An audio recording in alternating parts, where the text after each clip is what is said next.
Arthur Dayne stood at the threshold of the Tower of Joy, dawn's light creeping across the Dornish sky. Though he was called the Sword of the Morning, that morning felt as dark as any midnight. His blade, the legendary Dawn, shimmered cold and pale in his hand. For a moment he closed his eyes, remembering the words of Prince Rhaegar Targaryen, the man to whom he had sworn unwavering loyalty. He remembered the last instructions, the hushed tones, the dire urgency in Rhaegar's voice before the Battle of the Trident. Protect my wife. Protect my child. Those instructions had led Arthur to the Tower of Joy along with his sworn brothers, Ser Oswell Went and Lord Commander Gerald Hightower, each loyal to House Targaryen even as the realm collapsed around them. Ned Stark's party approached, and Arthur felt the tension coil inside him. He had great respect for Eddard Stark, that quiet wolf from the north. The bond of war had forged a strange kinship between loyal men fighting on opposite sides of a doomed conflict. Arthur would have gladly met Ned Stark on a battlefield under different circumstances, honor to honor, steel to steel. But they stood here instead, at a lonely tower in the Red Mountains of Dorne, far from the eyes of courts and armies. They were at the edge of the known world, it sometimes felt, where so few men would witness what would happen next. Stillness pervaded as the confrontation began. Ned Stark's men spread out, uncertain and on edge. Arthur could feel their fear like an electric hum under the colorless morning sky. Yet he also sensed their determination. They wanted to retrieve Lyanna Stark. They wanted an end to all the sorrows of Robert's rebellion. They wanted to go home, but there were secrets housed within this tower that must never be revealed. Arthur breathed slow and even, lifting dawn before him. When it began, the fight was quick and deadly, more like a blur of steel than any grand pageant of chivalry. Every muscle in Arthur's body remembered his years of rigorous training. He parried blades with fluid grace. He moved like the dawn itself, unstoppable and pure. He saw his brother knights fall. First Ser Oswell Went, then Lord Commander Hightower. The swirl of dust and the acrid stench of blood thickened, stealing the crisp morning air. Among Ned Stark's companions, men he recognized and respected likewise fell to the desert stones. By the end, only two still stood. Ned Stark, kneeling beside a wounded Howland Reed, and Arthur Dayne himself, chest rising and falling with exertion. Ned Stark's sword arm trembled, yet his eyes were set with that resolute northern grit. Arthur recognized the moment, the breath between life and death. He could end Ned or Ned could end him. He could sense the next fraction of a second would determine their fates. He watched as Ned's gaze flicked to the tower, to something beyond Arthur's vantage. In that moment, the man from the north sprang forward, trying to slip beyond Arthur's guard to get inside the tower, perhaps to rescue his sister. Arthur pivoted, drawing upon his last measure of strength, and the two swords clashed. Metal rang out like a death knell in the quiet dawn. Arthur almost had Ned's measure, but from behind, Howland Reed, wounded and desperate, slashed at Arthur's calf, dragging him down. The pain tore through Arthur's leg, and he fell to one knee, blood seeping into the sand. Ned's steel pressed at his neck. It would have been an easy kill. Ned Stark's face was pale with grief and purpose. Arthur only said, "Promise me you'll listen." His voice was steady, as if all the swirling chaos around them was of little consequence. Ned hesitated. Honor had always been a heavy weight on Eddard Stark's shoulders, so heavy that even in the delirium of battle, he could not shed it. Arthur's eyes, with all their famed seriousness, held Ned's. Slowly, Ned lowered his blade, and Howland Reed leaned on his own weapon, panting. Arthur, though wounded, summoned enough strength to speak again.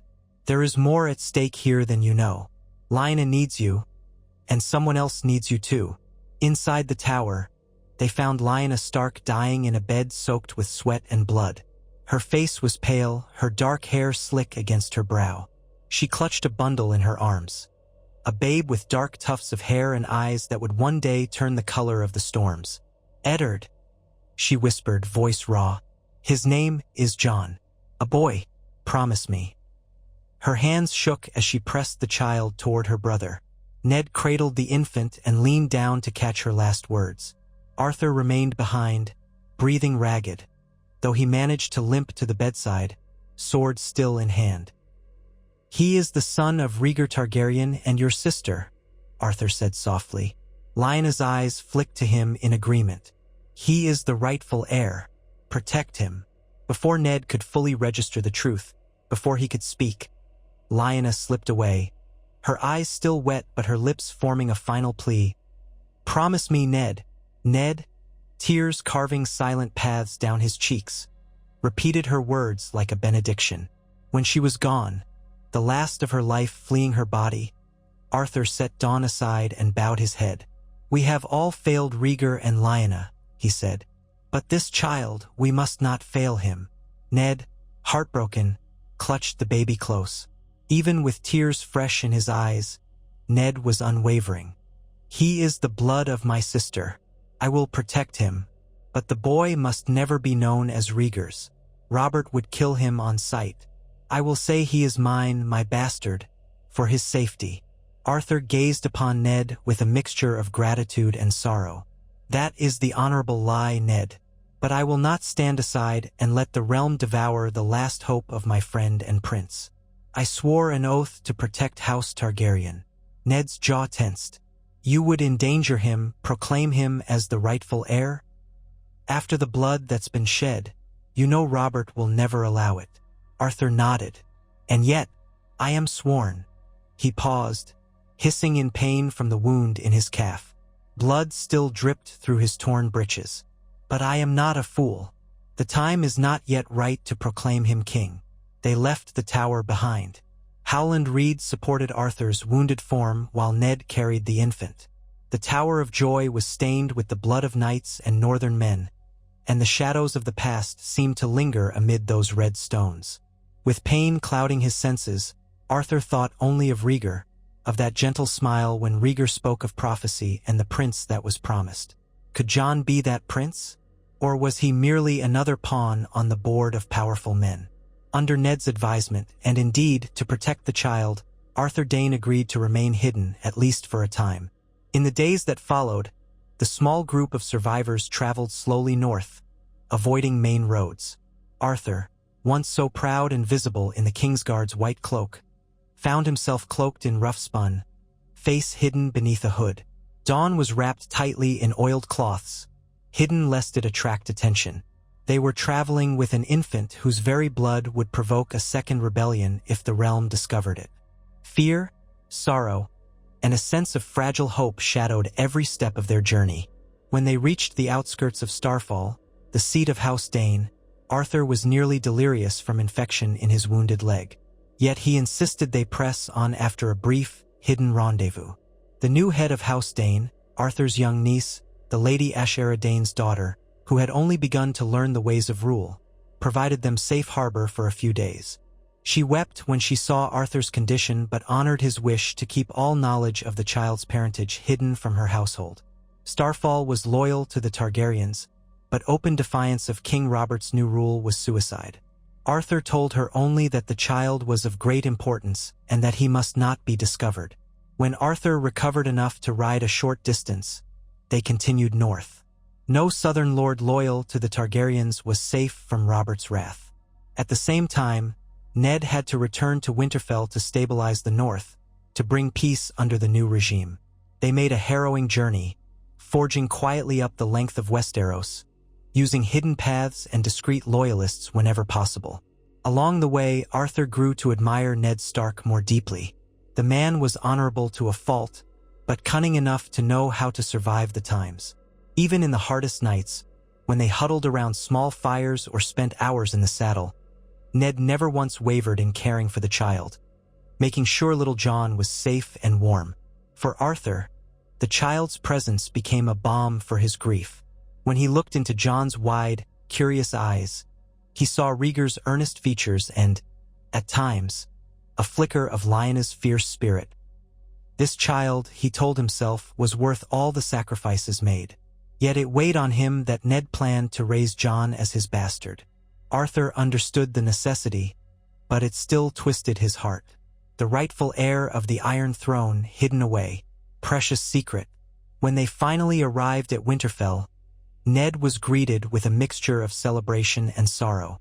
News of the rebellion's end had spread swiftly, and though Robert Baratheon had claimed the throne, the North was pleased to see their lord return alive. Many asked after Lyanna, and Ned had to speak of her death. The looks of heartbreak from those who remembered her were like fresh wounds.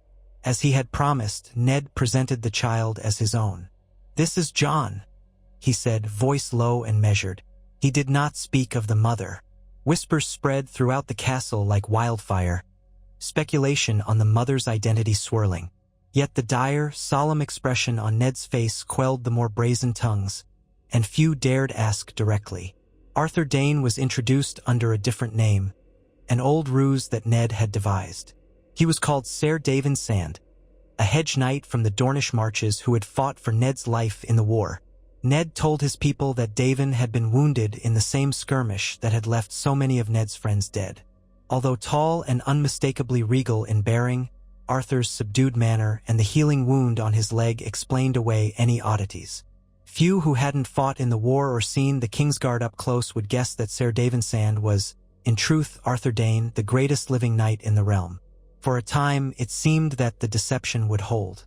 Arthur lived quietly among the Stark household.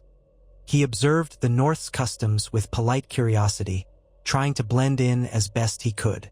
Each day, he would look upon baby Jon from afar, ensuring that he was well cared for, that Ned was keeping his promise. And Ned did. The boy was treated kindly, if not lavishly, though the child of a presumed mistress could never be openly cherished like a trueborn son. Catelyn Stark's initial wariness only solidified this arrangement. The Lady of Winterfell, married to Ned just after the war, saw Jon as a blemish upon her marriage. She kept her distance, though she did not mistreat the boy. Arthur, hidden as a humble knight, could do little but watch and endure. Months turned to years. The realm settled under King Robert Baratheon's rule. Once a great friend and betrothed to Lyanna Stark, Robert sent occasional letters and even visits to Winterfell. Arthur would hide away during these visits, for if Robert recognized him, bloodshed would follow. Arthur's sense of duty, however, never relented. He reminded Ned in private that the boy was the rightful heir. Ned would usually respond with his quiet, steady tone. "Not yet. He lives. That is what matters."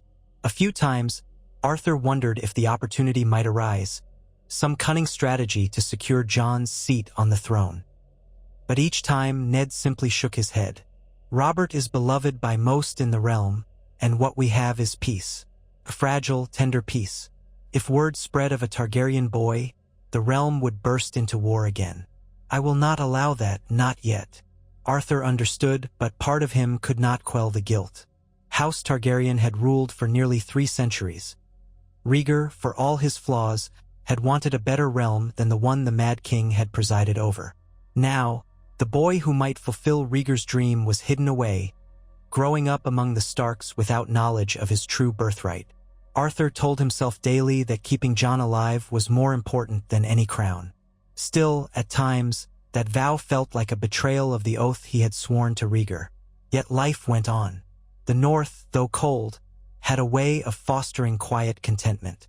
The gray walls of Winterfell, the kindness of its people, even the hush of snow falling at night, they wove themselves into Arthur's senses. He would never abandon Jon, but he felt that maybe this was not such a terrible place for the boy to grow. He saw Ned's other children, Robb, Sansa, Arya, Bran, Rickon. Jon was included in their daily lessons, training, and the love each child had for one another sometimes transcended the complicated question of legitimacy. While winter snows came and went, Arthur bided his time. He trained in the yard with the Stark soldiers, gradually allowing them to see that Ser Dayne Sand was a skilled swordsman.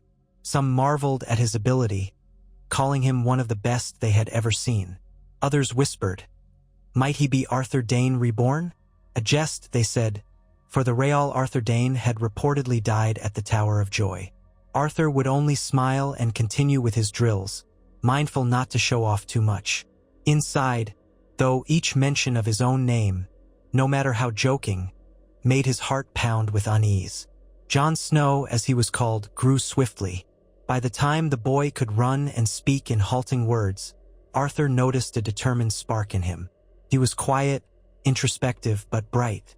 Whenever Jon passed Arthur in the halls, the boy would stare in that unabashed way children have when encountering something both familiar and mysterious. Arthur would bend down and smile. "Hello, Jon," he would say, all the fatherly warmth in his voice that he was never truly free to show. Jon would smile back, shy but genuine.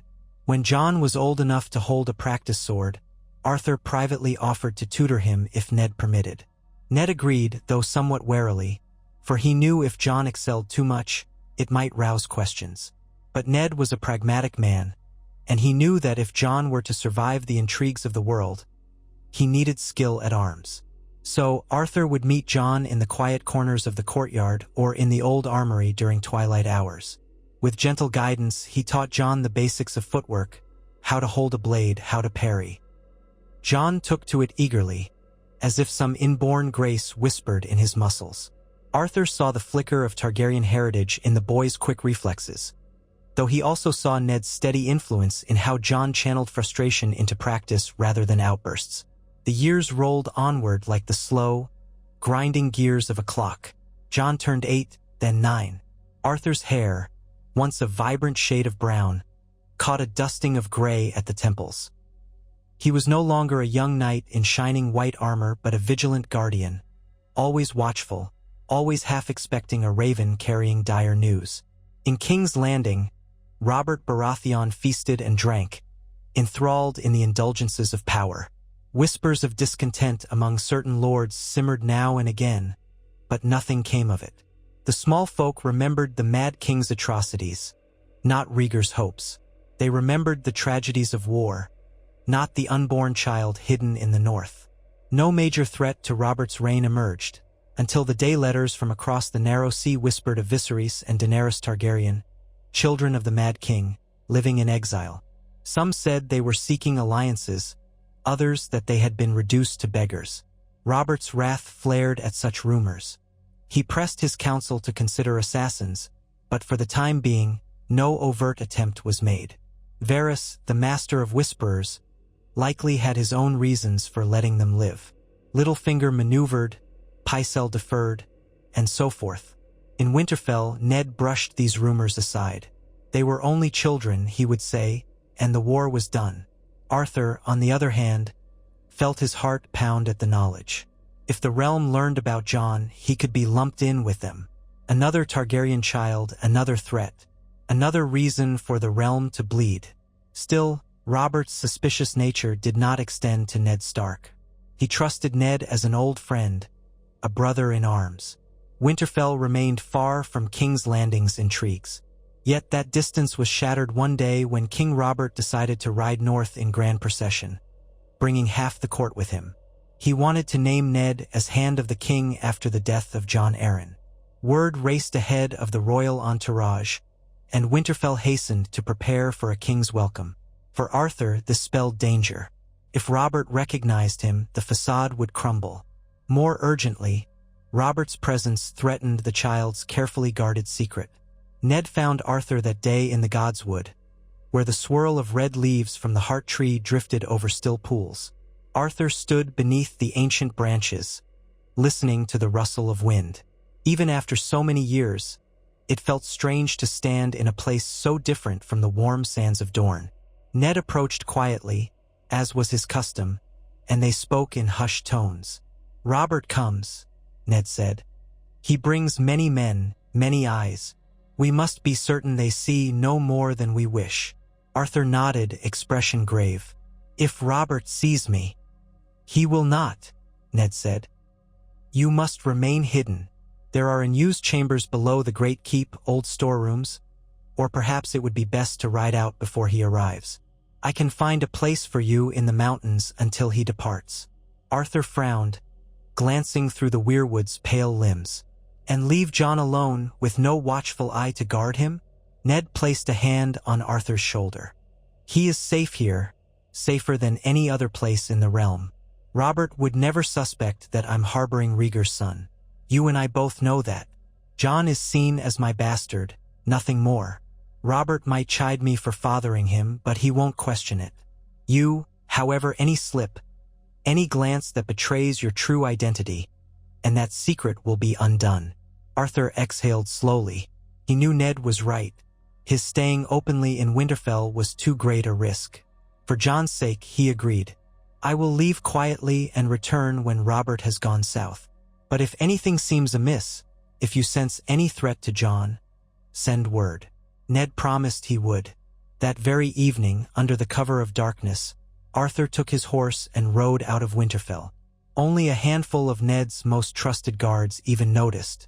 He traveled to a small hunting lodge deep in the Wolfswood, a remote spot where the Stark men occasionally went to gather game. There, he waited anxious for word of the king's arrival, and prayed that no harm would come to Ned or Jon. The king arrived in splendor. Robert was still broad in the shoulders, though heavier around the middle than he had been in his youth, and his laughter echoed through Winterfell's halls. He drank, he feasted, he reminisced about the war with Ned. He took passing note of Jon Snow, even remarking, "So this is your bastard, Ned? A silent one, eh?" Ned replied only with a stiff nod, and Robert, deep in his cups, laughed. If he noticed anything unusual, he was too intent on his own pleasure to remark upon it. In time, the matter of the handship overshadowed all else, and he pressed Ned to come south with him. Jon, for his part, felt the tension in the air but did not fully understand it. He only knew the castle was abuzz, and his father, or the man he believed to be his father, looked graver than ever. The swirl of courtiers, the braying horns, the tournaments and hunts, Winterfell had become a tapestry of color and noise. No one paid much attention to a quiet, dark-haired boy who watched the festivities from the sidelines. Sansa and Arya were enthralled by the royal visitors, the former dreaming of princess tales, the latter pouting at the constraints of ladylike behavior. Robb saw it all as an adventure. Bran gaped at the knights. Rickon, too young, simply ran about. Jon felt both belonging and isolation, a constant tug in his chest he couldn't define. At length, Ned agreed to become Hand of the King, compelled by duty and friendship. He would take his daughters south, leaving Robb as heir to Winterfell and Jon in the care of Maester Luwin and the castle staff. Jon yearned to go, but Ned said it was best he remain. Jon was disappointed, but he tried not to show it. The day the royal caravan departed, the courtyard was a swarm of horses, wagons, and spears. Jon stood with his half-siblings, all of them watching Ned ride away with Robert and the royal retinue. Jon did not see the tears that shone in Catelyn Stark's eyes as she bid farewell to the daughters she loved. He only felt a strange hollowness at watching his father leave. After the dust settled and the king's party vanished down the King's Road, Arthur returned, slipping into Winterfell by night. He met with Maester Luwin and Robb, who was newly thrust into responsibilities beyond his years. They informed him that Ned had departed. Arthur stifled the knot of anxiety. With Ned in King's Landing, who would ensure that Jon's secret remained safe? Robert might not suspect, but the capital was a nest of vipers. Varys, Littlefinger, Pycelle, all of them prying. If any shred of rumor emerged that Ned Stark was hiding a Targaryen boy, it could spell doom. Arthur could only trust Ned's caution. He resumed training Jon in the months that followed, forging a bond that was half mentor, half father figure.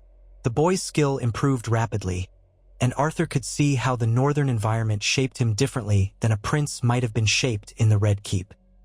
Jon was courteous but not pampered, thoughtful but not arrogant. The northern sense of honor was ingrained in him, as was a certain quiet brooding.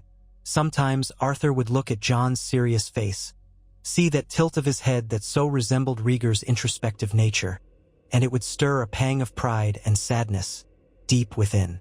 Then came word from the south. The sudden death of King Robert during a boar hunt, whispers of Lannister treachery, the imprisonment of Ned Stark, and the coronation of Joffrey Baratheon. The realm exploded in chaos. Ravens screamed with news of betrayals, of Tywin Lannister marching on the Riverlands, of lords choosing sides. When the letters finally reached Winterfell, the entire castle reeled with shock and outrage. Ned Stark, imprisoned for treason, claims that Joffrey was the rightful king, overshadowed by rumors that he was born of incest between Queen Cersei and Ser Jaime Lannister. Robb, only 14, summoned the banners. Arthur felt the world spin. If Ned were executed, who would protect Jon's secret then? And if war erupted between the North and the Crown, how long before certain truths slipped out in the swirl of rumor and propaganda?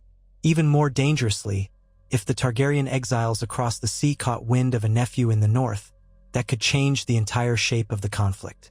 Arthur wrestled with conflicting instincts. The vow to protect Jon by keeping him hidden versus the vow to restore House Targaryen. Perhaps this war was the opening. If the Lannisters had seized the throne, many great lords might prefer a Targaryen to a Lannister usurper. But it could also lead to Jon's death if it failed. Amid these uncertainties, Ned Stark was executed in King's Landing under Joffrey's mad whim. The news shattered Winterfell. Robb Stark, sworn to free his father, was robbed of hope, and his grief and rage propelled him to declare independence for the North. They crowned him king in the North. The War of the Five Kings erupted. Arthur felt as though the entire realm had gone mad once more. In the turmoil, Jon stood in the courtyard of Winterfell, face pale as chalk when the news of Ned's death arrived. He was just a boy of 14, but something in his eyes hardened, like iron forging in a furnace. Arthur knelt before him, wordless, resting a hand on his shoulder in shared sorrow. With Robb off to war, the governance of Winterfell was precarious. Catelyn had gone south as well, to treat for her daughter's release. Bran and Rickon were children left behind. Sansa and Arya were hostages in King's Landing. The castle whispered with tension. Jon's place was more awkward than ever. He was not a true Stark, nor was he assured of any future beyond the uncertain storms of war. Arthur tried to console him, but the boy's mourning ran deep. "If I were a true son," Jon would mutter, "maybe I'd be off fighting with Robb." Arthur wanted to say, "You are the true son of Rhaegar Targaryen," but of course he did not. Instead, he continued to train Jon, pushing him harder now that Ned was gone. At night, Arthur would watch the flames in the hearth and question everything. Perhaps now was the time to proclaim Jon's heritage. If Joffrey was not the rightful heir, if Robert was dead, would the realm accept a Targaryen with Stark blood over a Lannister bastard? The North might be swayed if Robb supported Jon's claim, but Robb had declared himself king in the North. He was unlikely to bend the knee to anyone. And would the realm accept a Targaryen after all the atrocities committed by Aerys? There were no easy answers. Events moved swiftly. The war wore on, battles won and lost. Arthur, with his mastery of the sword, joined the defense of the North when needed, though he kept a low profile. He was rumored among some to be a mysterious champion who fought like the Sword of the Morning, but none could confirm his name. Jon, still just a youth, was barred from the major conflicts, left to guard Winterfell with a skeleton garrison. Every letter from Robb brought new heartbreak. Men lost, alliances shifting, the Lannisters growing bolder. Then Theon Greyjoy betrayed the Starks, seizing Winterfell in Robb's absence, forcing Bran and Rickon to flee. For a time, the Bolton forces and the Ironborn caused havoc, and Arthur once more had to spirit Jon to safety, like a helpless secret. Winterfell's fall, the burning of parts of the castle, the scattering of the Stark household. These traumas weighed heavily on everyone. In the midst of that chaos, a rumor began to snake through the North. That Theon had killed Bran and Rickon, that the line of Eddard Stark was nearly extinguished, leaving only Robb, Sansa, and Arya uncertain in their fates. And that Ned's bastard, Jon, was still alive somewhere. Arthur realized with a jolt that if the Starks were to vanish entirely, Jon's position would become even more precarious. If he was discovered to be a Targaryen, would any of the Northern Lords accept him as their liege? Probably not. But what if the realm learned of Jon as the Targaryen heir? Could the North rally behind him for the sake of vengeance against the Lannisters? Still, war raged. Tywin Lannister outmaneuvered Robb Stark, eventually culminating in the infamous Red Wedding. Robb and Catelyn were murdered, an atrocity that shook the foundations of Westeros. The North was defeated, its armies scattered, One by one, the Starks had fallen. Ned, Robb, presumably the younger boys. Sansa was trapped in King's Landing. Arya vanished. Winterfell was a ruin, forcibly held by the Boltons, who had betrayed the Starks. The entire realm seemed to weep for the end of an era. And so it was that Arthur Dayne, once a proud Kingsguard knight, found himself protecting the last scion not only of House Targaryen but effectively the last of Lyanna Stark's line, in a war-torn north that had lost all hope. They hid in the wilderness, in abandoned holds, among scattered Stark supporters. Jon was now nearly 16, tall, lean, and carrying himself with a quiet strength. He knew something was amiss about his identity. He had gleaned it from snatches of conversation, from the way Ser Davin Sand treated him with almost knightly deference. One evening, after they had found shelter in a burned-out farmhouse, Jon confronted him. "I'm not just Ned Stark's bastard, am I?" Jon's eyes blazed. Tell me the truth. Why do you look at me like I'm more than who I am?" Arthur paused, breath catching in his throat. The wind hissed through the broken timbers of the old barn. He weighed the choice, the promise he had made Ned Stark. But Ned was gone, the realm in shambles, and Jon had a right to know. "I made a vow," Arthur said softly, eyes reflecting the flicker of torchlight. "A vow to your mother and father, to protect you." Jon stared. "My mother, father, who were they truly?" Arthur took a deep breath. "Your mother was Lyanna Stark, and your father was Prince Rhaegar Targaryen. You are the rightful heir to the Iron Throne." The silence that followed was like a thunderclap in Jon's mind. He shook his head, shock and anger mingling in his features. "No, that's not possible. Ned Stark was my father, not Prince Rhaegar. He fought against him. Arthur placed a hand gently on Jon's shoulder. "Ned Stark was your uncle, but he raised you as his own to protect you. Robert Baratheon would have killed you if he knew you carried Targaryen blood. He hated the Targaryens with all his being. Ned lied to save your life. He died still keeping that secret." Jon's eyes welled with disbelief, grief, fury, and 1,000 questions. He paced, fists clenched, the wind swirling dust at his feet. "Why tell me now?" he demanded, voice shaking. "Why not before? Do you know what it's like to live as a bastard? To feel worthless?" Arthur bowed his head. "I do not, my prince, and for that I am sorry. But I did what I thought was best to keep you safe. The realm was not ready, and I would have taken this secret to my grave if that was still the only way to protect you. But the time for shadows is over. With the North and the realm in chaos, you deserve to know who you are." Jon stared at Arthur, heartbreak pouring from him in waves. His entire identity had been upended. For a time, he could barely speak, tears burning in his eyes. Arthur stood quietly, letting the boy, no, the young man, absorb the truth. Finally, Jon managed, "If I'm truly a Targaryen, if my father was Rhaegar, that means I have a claim to the throne, doesn't it?" Arthur nodded solemnly. "By rights, it is yours. You are the son of Rhaegar, the eldest son of the Mad King, making you the rightful heir." Jon let out a shaky breath. "A bastard boy from the North, heir to the Iron Throne, and the realm is tearing itself apart." His voice took on a hollow tone. "What difference would it make now? Joffrey's on the throne, or Tommen, or whoever the Lannisters prop up next. My father, Ned, the father who raised me, he was murdered. My brother murdered. All for a crown. What is any of this worth?"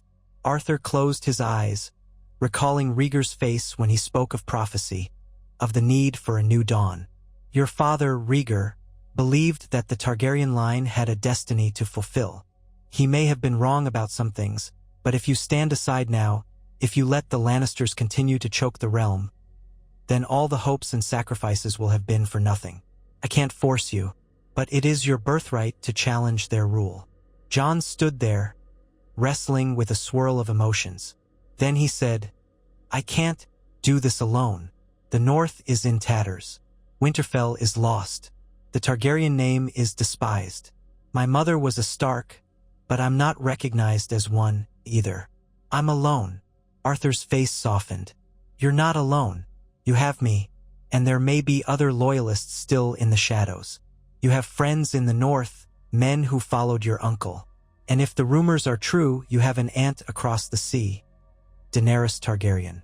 She too might claim the throne. But perhaps together." At the mention of Daenerys, Jon looked up sharply. The idea of another Targaryen frightened him. The family he never knew, scattered to the winds. "I've heard rumors," he admitted. "She has dragons." "So they say," Arthur replied, a distant awe in his voice. "If that is true, then the Targaryen flame has been reignited, and the realm might see a power it hasn't known in a century." Jon took a moment to process that. His mind was a tempest of grief, longing, betrayal, and a reluctant sense of purpose. The Lannisters are strong. They hold the capital, the gold of Casterly Rock. The Tyrells support them. The Boltons control the north in their name. And now there's Stannis, Renly was killed, there's Balon Greyjoy. So many. It's a nest of scorpions. Arthur placed a hand on the hilt of Dawn, which he had kept hidden all these years. In that quiet, ragged barn, he pulled away the cloth that wrapped the sword's pale blade. Its surface caught the moonlight like fresh fallen snow.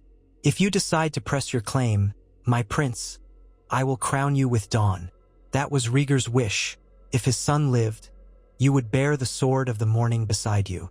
We can rally those who still believe in the rightful line, and perhaps, in time, the North will see you as Lyanna's son as well. But you must be the one to decide. This is not a path forced upon you. Jon stared at the sword, transfixed by the legendary steel. He had heard tales of Arthur Dayne and Dawn, how it was forged from a fallen star. He realized in that moment that the knight standing before him was not some simple hedge knight. Even the name Ser Davin Sand felt like a mocking disguise for a man of such nobility and legend. "You're Arthur Dayne," he said, voice hushed. "The sword of the morning." Arthur nodded, shame and pride mingling on his face. "I am, or I was.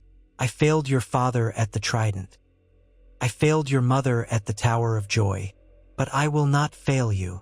The wind moaned through the rafters, and the flickering torch cast dancing shadows. Outside, wolves howled in the distance, an eerie chorus that spoke of the savage north. Jon looked to the darkness outside, imagining the countless people who had suffered under the Wars of Kings. He thought of Winterfell's burned walls, of Robb's death, of Ned's gentle lessons. He thought of how all of it might have been different if Rhaegar had won on the Trident. Then he turned back to Arthur, a storm gathering in his gray eyes. "I've lost everything," he whispered, a tremor in his voice. "So if I do this, if I proclaim myself, it's not for a throne. It's for justice. For my family." Arthur nodded, tears glinting unfallen in the corner of his eyes. "Then let it be so."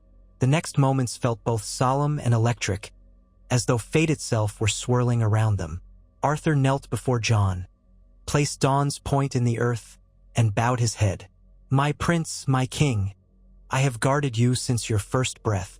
By the blood of House Dayne, by my oaths as a kingsguard to the rightful heir, I now pledge myself to your cause. Will you accept me as your sworn sword?" Jon's hand hovered over the hilt of Dawn, uncertain. Then, with trembling resolution, he placed his fingers on the pommel. "I accept," he breathed. A sense of destiny coursed through him, terrifying and invigorating. He remembered stories of Rhaegar the poet-warrior, of the tragedy on the Trident, of a realm torn apart by the hatred for the Targaryens. But if what Arthur said was true, if the realm was falling to pieces anyway, perhaps he owed it to the memory of all who had died to try and set it right. Arthur rose, and in a swift motion, he reversed the sword, holding its hilt up to Jon. "Then kneel, my king. Let Dawn's light crown you as was always meant." Jon's knees felt weak as he sank to the ground. The straw and dirt rustled beneath his weight. He thought of Ned, and a pang of guilt and longing shot through him. He should have been a Stark. Yet here he was, accepting a crown of sorts from the sword of the morning. The blade touched his shoulder lightly. "With the power vested in me by King Aerys, by Prince Rhaegar, by the old traditions of the Kingsguard, Arthur intoned, voice steady. "I proclaim Jon Targaryen, son of Rhaegar Targaryen and Lyanna Stark, the rightful king of the Undulls, the Rhoynar, and the First Men, Lord of the Seven Kingdoms and protector of the realm. May the dawn of his reign bring justice where there was injustice, and hope where there was despair." Jon swallowed hard. The words hung in the air like an otherworldly benediction. Then Arthur lowered the sword, and Jon rose, heart pounding. He did not feel like a king. He felt like a boy with a sword too large for his grip. But he could not deny the gravity of what they had just done. The realm would never be the same. In the days that followed, they kept their new resolve hidden. They were still in the north, surrounded by enemies, Boltons, Ironborn, Lannisters, Freys. They needed allies. Arthur sent out coated ravens to a few old Targaryen loyalists he believed might still be alive. He carefully reached out to the remains of House Stark's bannermen, hoping that some might remember the love they bore for Ned and might rally behind Ned's nephew. Yet trust was a fragile thing. The slightest rumor could bring an army of foes down upon them. For the name Targaryen was enough to send waves of terror and rage through half the lords in Westeros. Jon, for his part, battled with his identity. At times, he cursed that he had learned the truth. He thought of himself as a Stark. He looked more Stark than Targaryen, after all. But in the quiet moments, when he dreamt of dragons flying over fields of fire, or saw visions of the Tower of Joy in restless sleep, he wondered if some part of him had always known. The knowledge changed him, spurred him to find a purpose. He would not let the realm drown in Lannister cruelty or Bolton savagery. Even if it cost him his life, he would try to restore some semblance of justice. Word spread of the rise of Daenerys Targaryen in the east, her liberation of Slaver's Bay, her dragons grown to fearsome size. Some in Westeros scoffed at the idea of a silver-haired girl with 3 dragons, but others took the threat seriously. Jon listened to these rumors with particular interest. If Daenerys was gathering armies and claiming the Targaryen name, how would she react to news that her nephew was alive and also claimed the crown? Would they be allies or rivals? Arthur urged caution, suggesting they gather their own power before seeking out the Dragon Queen. After all, if she refused to believe Jon's claim, they might face a second war from across the sea. So they remained in the north, forging alliances in secret. A few houses that despised the Boltons or the Lannisters showed interest. They recognized Jon as Ned Stark's nephew, even if they didn't fully accept the Targaryen parentage. House Mormont, led by the fierce young Lyanna Mormont, pledged a small force. "If he's truly the blood of my cousin Lyanna Stark, we will follow him," she declared with startling boldness for a girl of 10. Other smaller northern houses, battered by war and hating the Boltons' cruelty, joined in. But the numbers were modest, not nearly enough to challenge the might of House Lannister or House Tyrell. Nevertheless, a spark of hope ignited. Secret gatherings took place in old forests or deserted keeps. Arthur Dayne, known to only a few by his real name, met with these lords alongside Jon. The presence of the famed Sword of the Morning convinced some older knights who remembered Arthur's legend. Over time, Jon began to show he possessed the calm, measured leadership of Ned Stark, combined with the quiet intensity of Rhaegar. Bit by bit, more men began to whisper that this was a king worth following. The Boltons, however, were not blind. Roose Bolton, cunning and cold, began to hear strange rumors of a boy king in the north. His bastard son, Ramsay, an even darker figure, hunted for any sign of rebellion. Soon, the hidden Targaryen loyalists found themselves harried by Bolton hunts. Some were captured, tortured, forced to reveal what they knew. Jon's fledgling alliances suffered attacks that scattered men back into the shadows. To Arthur's dismay, the north had become as dangerous for Jon as anywhere else. Faced with the Bolton menace, Jon resolved to take the fight to them. They could not openly assault the Dreadfort or Winterfell itself, not yet. But they could conduct lightning raids, free prisoners, disrupt Bolton supply lines, and gather momentum. Arthur led a small band, forging them into a disciplined strike force. Jon fought beside them, learning harsh lessons in warfare and leadership. Though young, he had courage and a sense of moral clarity that inspired loyalty. Men began calling him the White Wolf, for he wore the stark color of the north and possessed the blood of the dragon. Though he had no dire wolf of his own, people said he carried the spirit of Ghost, that bastard pup who once trailed him around Winterfell. Victory was meager but meaningful. With each success, more northern folk began to believe that perhaps House Stark was not finished, that maybe Lyanna Stark's son carried her flame. They did not all accept the Targaryen name, but they accepted Jon as a figure who might restore the North to honorable rule. The Bolton stranglehold loosened a fraction. The wars in the south also drew men away, giving the North a respite. Meanwhile, news came that King Joffrey was dead, likely poisoned, and that Tommen reigned. The Lannisters played their endless games, but the realm was fracturing. The Tyrells sought their own advantage. Stannis Baratheon marched north, proclaiming he was the rightful king by Robert's line. In a shocking twist, he took the fight to the Boltons, only to be crushed near Winterfell.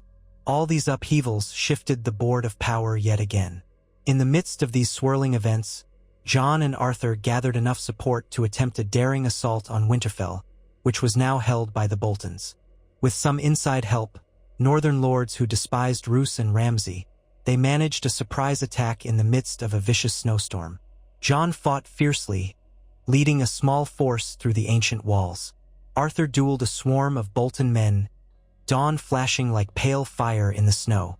Ramsay Bolton, cornered, tried to flee, but he was dragged down by vengeful Northmen who had suffered under his cruelty. The aftermath was bloody and brutal. When dawn broke over the ramparts, Jon stood in the courtyard, exhausted, sword hanging at his side. Bodies lay strewn across the snowy ground, red staining white. Arthur approached him, blood spattering his Kingsguard armor, the old white cloak replaced with ragged furs. "It's done," he said softly. "Winterfell is yours." Jon looked around, sorrow warring with relief. The castle was half ruined, burned timbers and collapsed walls from the Ironborn occupation. The memory of his childhood here felt like a distant dream. "Then the North is free of the Boltons," Jon said, voice shaking with emotion. "But the Lannisters still rule in the South. The war is far from over." Arthur nodded. "But this is a beginning. The North stands behind you, a Stark by blood, a Targaryen by birth. If you hold Winterfell, you hold a seat of power. And if your Aunt Daenerys truly marches for Westeros, there will come a time to make common cause or to stand against her. But for now, the North can be strong again." In the days that followed, the battered northern houses flocked to Winterfell to see if this rumored new Stark prince was real. They found Jon Targaryen, who humbly called himself Jon Stark when speaking to the North. Some recognized him from years ago, the quiet bastard child. Others saw the ghost of Lyanna Stark in his gray eyes. They saw how Arthur Dayne and other Targaryen loyalists addressed him as Your Grace behind closed doors. Murmurings spread through the Great Hall. A Targaryen heir who was also a Stark? Jon, though uncertain of his own feelings about claiming the Targaryen throne, did not hide the truth from the lords of the North. He called a gathering in the Great Hall, the same place where once Eddard Stark had dispensed justice. Now Jon stood at the high seat, hair still damp from washing away the grime of battle. His voice, though quiet, carried across the hall. "My lords, you have known me as Jon Snow, the bastard of Ned Stark. But my mother was Lyanna Stark, and my father was Rhaegar Targaryen. The North has bled under Southern wars and Bolton treachery. We have lost so many. I will not force any man to declare for me. But I tell you this. I will do all in my power to protect the North, to restore justice, and to bring peace to our realm. If you will follow me, I ask only for your honest counsel and your swords when needed." The hall fell silent. Some men exchanged anxious glances. Others studied Jon's face. Lyanna Mormont, that bold girl of Bear Island, broke the silence. "My mother fought for King Robb, and he was betrayed by Southern treachery. I see in you the blood of my Lady Lyanna, and I see that you fight for the North. Bear Island stands with you." Others followed, albeit with more caution. They were wary of Targaryens. The Mad King's atrocities lingered in memory, but Ned Stark's memory was revered, and Jon was undeniably Ned's kin. his rescue of Winterfell from the Boltons, his readiness to risk his life, and the presence of the legendary Arthur Dayne at his side all played powerfully. In time, enough lords bent the knee to Jon, calling him either the White Wolf or King in the North or even King of the Seven Kingdoms. Jon accepted their fealty with humility, urging them to keep the focus on rebuilding and preparing for the next threat. And indeed, the next threat loomed far beyond politics. Whispers of the White Walkers moving south of the Wall, of wildlings fleeing an icy onslaught, of an undead army forming in the lands of always winter. The old knight stories came to life. Jon, grounded by Ned Stark's teachings, recognized the signs that something far more dangerous than Lannisters or Targaryens threatened all life. His mind flashed to old words from Maester Luwin, from Benjen Stark, from the stories old Nan told. He realized that if the long night truly approached, all crowns and thrones would be meaningless. Arthur Dayne, likewise, had heard the rumors, though he had once dismissed them as legend. But standing at Jon's side, seeing the dread in the eyes of men returning from the Wall, he began to believe. War with the dead was coming. How would the realm handle a threat so vast when it was already fractured by war and betrayal? Given this, Jon resolved to send out ravens not just to Targaryen loyalists, but to any corner of Westeros that would listen. He pleaded for unity against the oncoming storm. If House Targaryen was to be restored, it might be under the banner of saving mankind from the ice and darkness. That was the vow he quietly made. Not just to sit upon the Iron Throne, but to unite the living in the face of death. Eventually, word reached Daenerys Targaryen across the sea. A nephew, the son of Rhaegar, crowned in the north. She was skeptical. She had grown used to pretenders claiming Targaryen blood. But the name Arthur Dayne carried weight. And if indeed her nephew had recaptured Winterfell, had rallied the north, then it was worth investigating. Soon enough, her ships crossed the narrow sea. She brought Unsullied, Dothraki, and 3 fearsome dragons. Instead of sailing straight for King's Landing, she turned her course north. She wanted to see the so-called Jon Targaryen with her own eyes, to test the truth of his words, to see if he was a threat or an ally. The day Daenerys Targaryen arrived in White Harbor was one of tense anticipation. The northern lords were wary of foreign troops. Dothraki riders galloped on the outskirts of the city, causing fear among small folk. The Unsullied marched with disciplined silence. Over the port, the cry of dragons shattered the sky. 2 monstrous beasts soared overhead, stirring panic and awe in equal measure. Jon rode south to meet her with a guard of loyal knights, among them Arthur Dayne with Dawn at his side, and a small retinue of northern bannermen. The meeting took place on the broad docks of White Harbor, a swirl of snow falling from gray skies. Jon, wearing black furs over simple armor, dismounted. Daenerys approached, regal in flowing cloaks, her silver-gold hair pinned back, flanked by Ser Jorah Mormont and Grey Worm. The hush was palpable as the 2 Targaryens appraised each other. Daenerys, eyes keen, studied Jon's dark hair and solemn features.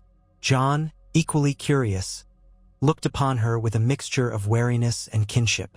They shared the blood of the dragon, though you would never know it by appearance. Daenerys spoke first, her voice echoing across the wharf. They say you are my nephew, the son of Rhaegar, that you hold the north, that you would claim the Iron Throne if you could take it. Is this true? Jon paused, glancing at Arthur Dayne, who gave him a subtle nod. Then he stepped forward, inclining his head in a show of respect. I am Jon Targaryen, also a son of Lyanna Stark. I have no desire for war with you, my aunt. The realm is in chaos. The dead gather beyond the wall. I seek allies, not enemies. She flicked her gaze to the knight beside him.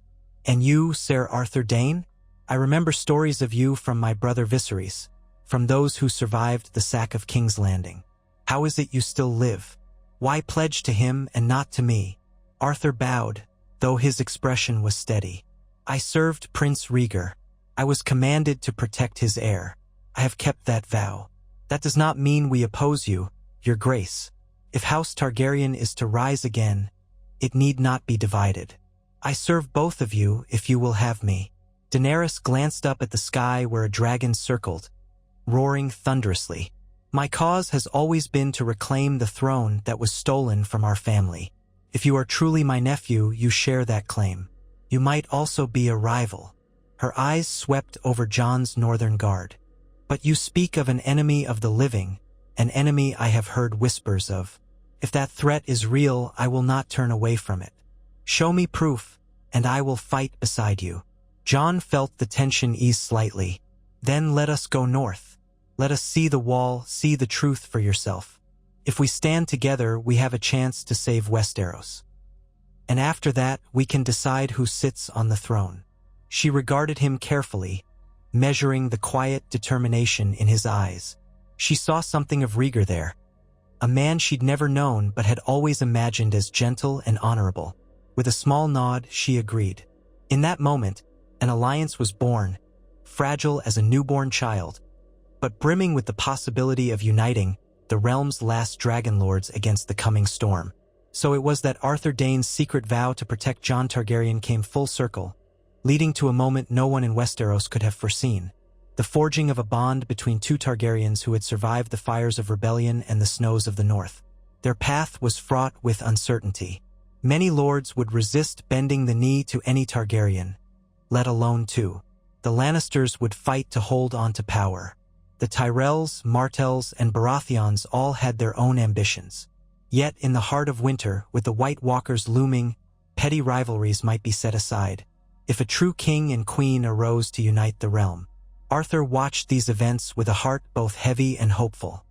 He had once believed he was merely preserving the last ember of House Targaryen, a single child hidden from Robert's wrath.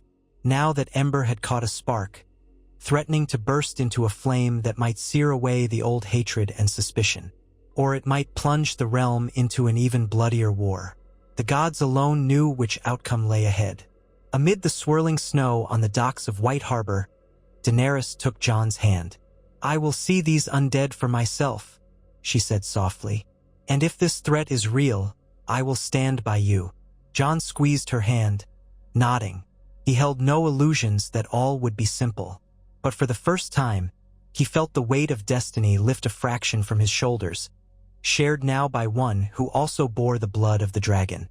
"Thank you," he replied, voice thick with sincerity. "Together we might have a chance." And Arthur Dayne, Sword of the Morning, bowed to both of them, the faint smile on his lips a testament to the long and winding path that had brought them to this moment. In his mind's eye, he saw Rhaegar and Lyanna, Ned and Lyanna Mormont, all those who had passed. Perhaps they looked on with approval. Perhaps they recognized the seeds of a new dawn. Arthur could only hope that the vow he had kept, the crown he had bestowed upon Jon in secret, would lead not to further ruin but to the salvation of Westeros. For the realm, the final chapters of that grand and terrible saga were yet to be written. The drums of war would thunder again, but this time they might echo not just with the fury of men, but with the chill forewarning of an otherworldly enemy. And in the midst of it all stood Jon Targaryen, once the bastard of Winterfell, crowned in secret by the Sword of the Morning, now poised to challenge kings and queens alike. Whether his reign would bring peace or devastation, no one could say. But at last, he would face his destiny not as a hidden child, but as a man who carried the legacies of both ice and fire in his veins. Jon Targaryen felt a cold wind brushing against the collar of his fur cloak as he and Daenerys turned from the docks of White Harbor and made their way through the teeming streets, flanked by guards on all sides. The gathering storm clouds overhead matched the weight of the moment. Both bore the name Targaryen, and both had arrived at a crossroads that would shape the fate of the realm. Arthur Dayne walked several paces behind Jon, his gait measured and watchful. Though he wore the simple leathers and cloak of a northern knight, most of Daenerys' followers recognized something extraordinary in his bearing. He moved with the predatory grace of a man who had danced on 100 battlefields. Yet only a select few knew who he truly was, the Sword of the Morning, a ghost from the final days of Aerys II. The Dothraki, clad in painted vests and loose trousers, rode their horses through narrow streets, sometimes forcing the small folk to scatter. The unfamiliar clang of hooves on cobblestones rang out. White Harbor's inhabitants looked on in a mixture of awe and unease at the dark-skinned riders and their braided hair. Farther behind them marched the Unsullied, silent as death, their spears standing upright like a lethal forest. Overhead, 2 dragons soared in a wide spiral, announcing the arrival of their third, who had remained outside the city walls until the queen's safety was assured. The city's defenders eyed the skies warily. Many had never imagined they would see living dragons. Jon's own retinue comprised a mix of northern soldiers and scattered loyalists from small houses: House Mormont, House Serwyn, House Glover, those who had joined him in the campaign to retake Winterfell from the Boltons. Their faces were set in grim lines, still bearing the memory of suffering inflicted by Ramsay and his father, Roose. This strange procession pressed on toward the grand old mansion of the Manderleys, which Wyman Manderley had offered for the meeting. The Lord of White Harbor himself had prepared the feast hall for these 2 Targaryens, a momentous gathering that might decide the course of the war or lead to more slaughter. Daenerys walked with head held high, her expression regal. She was shorter than Jon by a few inches, yet she possessed a radiance that made her appear taller than anyone around her. Her silver-gold hair was braided back from her temples, falling in a single thick plait lined with beads of dragonbone. She wore a cloak of dark fabric trimmed with pale fur, a concession to the northern climate. At her side walked Ser Jorah Mormont, his face a study in subdued wonder. This was his homeland, from which he had been exiled years ago. Now he returned alongside the exiled Targaryen queen he had sworn to serve. Grey Worm and Missandei followed, each alert to the city's new sights and potential dangers. Missandei's quick eyes traced the architecture of White Harbor's narrow lanes, the patterns of fish carved into stone arches, and the occasional glimpses of the wide, gray sea at the ends of cross streets. The odor of salt and fish clung to everything, mixing with the smell of snow in the air. Jon noticed the brief flicker of intense curiosity on Daenerys' face when a gust of wind brought a swirl of snowflakes around them. She had spent many of her years in warm lands, from Pentos to the Red Waste to Slaver's Bay. The chill of the north was something new, a tangible reminder that she was far from the Mediterranean warmth of Essos. He studied her for a moment. She had the poise of a queen, his father's sister in truth, though she was only a handful of years older than Jon. She had crossed an ocean with 3 dragons, an army of freed slaves, and a fierce determination that burned in her violet eyes. Near the front of the party, Lord Wyman Manderley himself waddled forward, arms extended in welcome. He was a massive man, aged and heavy-set. His richly embroidered doublet stretched tight over his belly. His thick white beard bobbed as he spoke.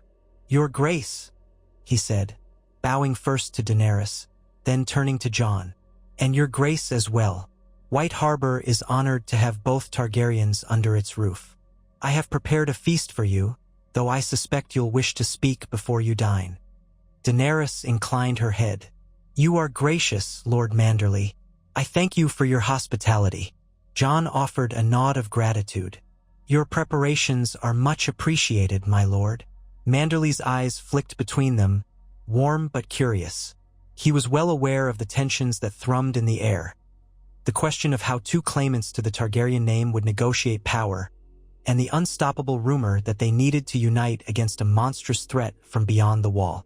"Then come," Manderley said, turning to lead them inside.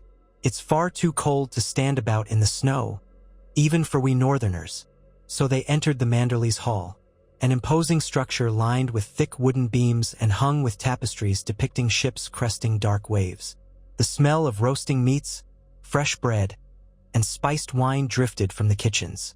Servants hustled about, lighting wall sconces against the gathering gloom of the afternoon. A dais at the far side of the hall held 2 ornately carved chairs side by side, one newly brought up from Manderley's stores for the occasion. Daenerys paused when she saw the twin seats, a flicker of surprise in her expression. She was unaccustomed to sharing a dais, but she said nothing and made her way forward with Jon at her side. Jon, too, felt the weight of the moment. His people, Stark loyalists, some Targaryen faithful, and many who just longed for stable leadership, observed every movement. As he took his place, the hush in the room intensified. Daenerys turned, and he realized she was waiting for him to speak. He cleared his throat and raised his voice, speaking to the hall. "We have traveled far and endured much. Today is an opportunity for us to join forces, if we can. To the north lies the wall, and beyond it an enemy that does not care for thrones or bloodlines. The living must unite, or we will all perish." His words might have seemed dramatic or outlandish under other circumstances, but many of those gathered had heard the rumors of whites and White Walkers. Some had survived battles with the undead. The North, more than any other region, knew the might of Old Man Winter. A spate of anxious muttering swept through the crowd, and Lord Manderley lifted his hands for quiet. Then Daenerys spoke. "I have seen many wonders and horrors across the sea. The enslavement of entire cities, the cruelty of kings who care nothing for their people, and the resilience of those who yearn for freedom. But an army of the dead? That defies all I thought I knew. Yet I trust my advisors who have told me that this threat is real. And I trust my nephew." At this, she cast Jon a pointed look, "who has asked me to see the proof for myself. If there is a way to prove it, I am willing to go north to the wall. I've already sent word for my dragons to be prepared for a possible flight north." Those words brought a gasp from some in the crowd, perhaps at the idea of dragons flying to the wall, or at hearing her call Jon nephew. For many, the open acknowledgement of the blood ties between them confirmed swirling rumors. Northern lords whispered, glancing at Jon with new eyes, some in awe, some in doubt. Arthur Dayne stood at the edge of the dais, silently observing. It struck him as a moment his Prince Rhaegar would have relished. The forging of alliances for the good of the realm. So many of Rhaegar's dreams had revolved around uniting the realm to face a coming darkness. Had the prince foreseen something like the White Walkers? Arthur did not know, but he felt in his bones that destiny was marching forward now, unstoppable. Lord Manderley, seeing that the formalities had been offered, cleared his throat. "We'll have time for negotiation and counsel, of course. In the meantime, please make yourselves comfortable. The evening's meal is nearly ready. We can speak at length once you've had a chance to warm yourselves by the fire and rest. Your men will be shown to suitable quarters." With that, servants ushered people from the hall to adjoining corridors and staircases. Some, like Daenerys's Dothraki bloodriders, looked distinctly out of place and were politely directed to less crowded areas of the fortress. Grey worms set about ensuring the Unsullied were suitably stationed for security. The dragons circled overhead, occasionally releasing deep-throated roars that rippled across the city. Jon and Daenerys, following Manderley's men, were escorted to an antechamber warmed by a large hearth. Inside waited a table spread with wine, cheese, and bread. A few northern lords had gathered, including Lyanna Mormont, the diminutive young lady of Bear Island. She stood by the hearth, arms folded, eyes sharp as daggers. Daenerys regarded her curiously, unaccustomed to seeing a child dressed in lordly finery and wearing such a fierce expression. Lyanna Mormont offered a cursory bow to Daenerys, then turned to Jon. "My lady," Jon said gently, "I appreciate you coming all this way." "You're the one who called and Bear Island responds," Lyanna replied. Her voice rang with surprising strength. Then, with a directness that startled those present, she aimed her words at Daenerys. "You said you'll go see the army of the dead with your own eyes. Good. We Northerners don't have time for pretty words. If you see this threat and still refuse to help, you'll be dooming us all." Daenerys blinked. She was not accustomed to being addressed so plainly, let alone by a child. Yet something in Lyanna Mormont's unwavering stare commanded respect. Daenerys offered a small nod. "I understand your urgency, Lady Mormont. If I see it, I will not turn away." Lyanna gave a curt nod, seemingly satisfied. Jon nearly smiled. Of all the northern lords, young Lyanna Mormont was among the most forthright, and the one who had first championed Jon as a Stark when many others hesitated. He sensed Daenerys was somewhat taken aback, but there was no malice in the Queen's gaze, only understanding.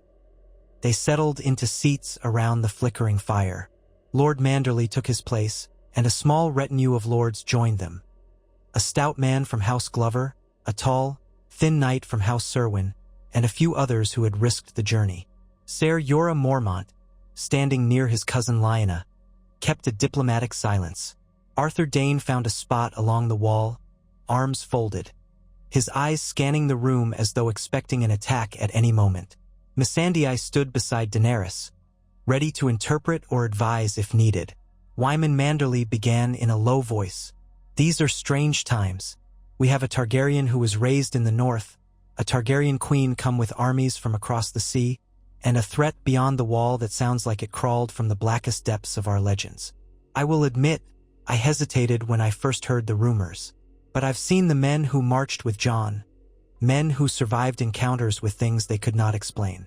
I've heard tales from the free folk who came south of the wall, speaking of white-eyed monsters and an endless night. So I am inclined to believe. But the rest of Westeros may not be so easily convinced." Daenerys sipped her wine. "I understand that well, my lord. On Dragonstone, my advisors tried to impress upon me the gravity of the northern threat. But until I saw it for myself, or at least had proof, I could not abandon my entire campaign in the south. Now I've come north first to see for myself, but I still have lords in Dorne and the Reach who expect me to press my claim against Cersei Lannister." A muscle ticked in Jon's jaw. He looked over at Daenerys. "And do you still intend to press that claim if you see the dead with your own eyes? Will you focus on the living war or the war against the dead?" She met his gaze without flinching. "Both wars must be fought. I have no intention of ceding the Iron Throne to Cersei. She is cruel. She's broken faith with many houses, and she will not spare the realm from further bloodshed. But I cannot defeat her while the North is overrun by an unstoppable undead host.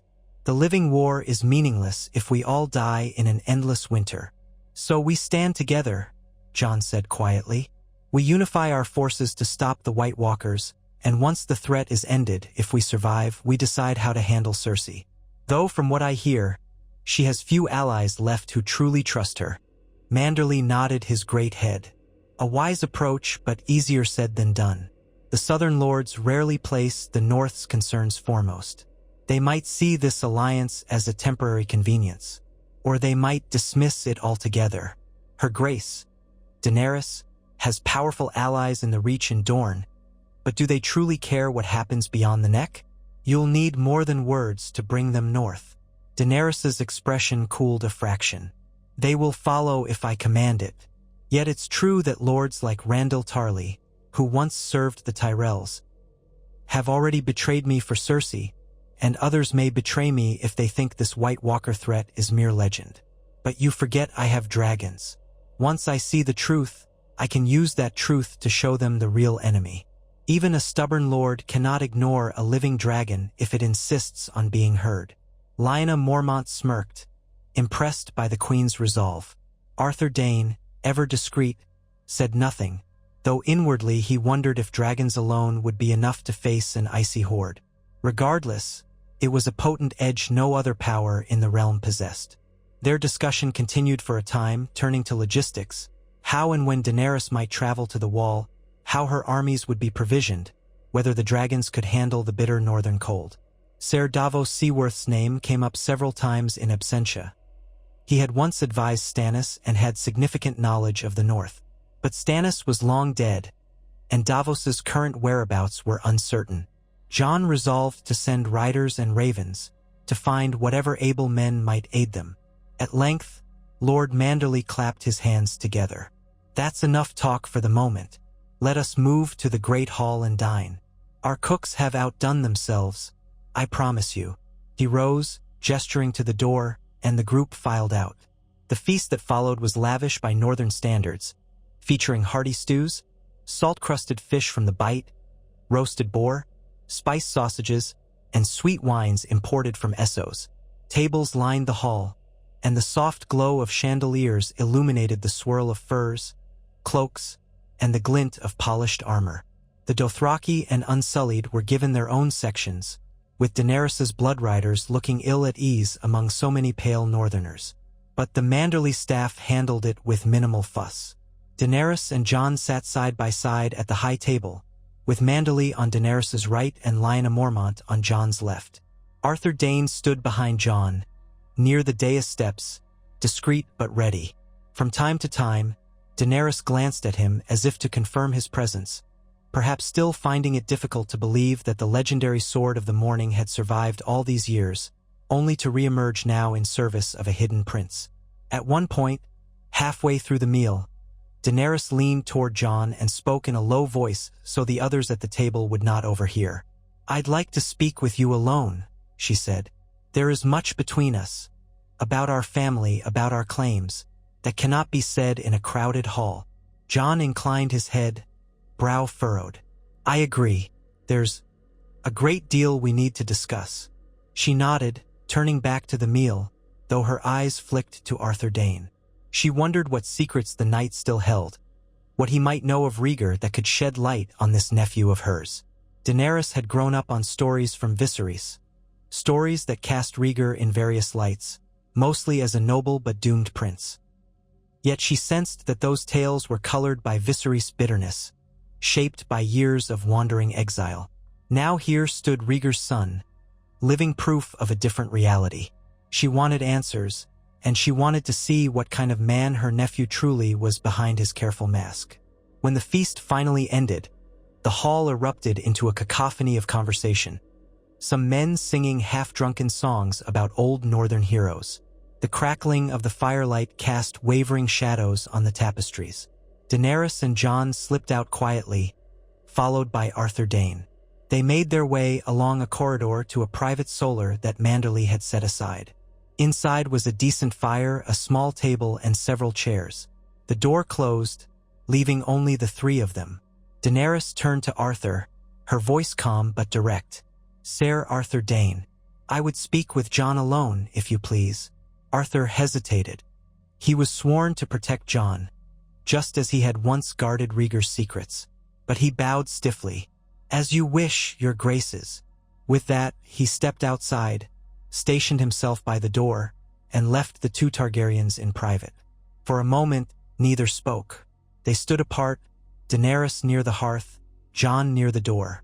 She studied him, his dark curls, his steady gray eyes, the faint lines of worry etched into his forehead that made him look older than he was.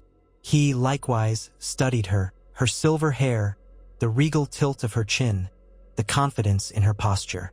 Two people who, by all rights, should have been as close as family could be, were strangers. Daenerys drew a slow breath. "I imagine you have many questions for me, as I do for you." Jon nodded. "I do. But first I want to say, I'm not here to fight you for the throne. I grew up believing I was Ned Stark's bastard. Learning the truth of my birth was not a triumph. It was a burden. And if it weren't for the threat to the realm, I might never have revealed myself at all." She walked closer, the light of the fire glinting in her violet eyes. "Why did you reveal yourself, then?" He considered his words carefully. "Because everything changed. The Boltons destroyed Winterfell, my family was nearly wiped out, and the Lannisters and their allies showed the realm no mercy. I realized that if I hid who I was and let the realm tear itself apart, I'd be letting more innocents die. I had to do something. Many northern lords refused to follow me unless they knew I had Stark blood and a rightful claim to lead them. Ironically, my Targaryen parentage gave me the chance to unite some who still remember Rhaegar fondly. But the truth is, I don't want to rule the Seven Kingdoms. I want to save them." She laughed softly, a bit of disbelief in her tone. "When I was a child, sold off to Khal Drogo, I dreamt of the Iron Throne as my birthright. I had nothing else. My brother hammered into me that it was our destiny, that we would reclaim what was stolen from us. In time, I developed my own reasons for wanting the throne. To free the oppressed, to break the chains of tyranny. It's all I've ever fought for." She paused, her gaze searching his face. "You say you do not want the throne, yet you've allowed people to call you king in the north, or king of the Seven Kingdoms. If it ever comes to it, if we defeat the White Walkers and must decide who rules, what then?" Jon looked pained by the question. "I don't know.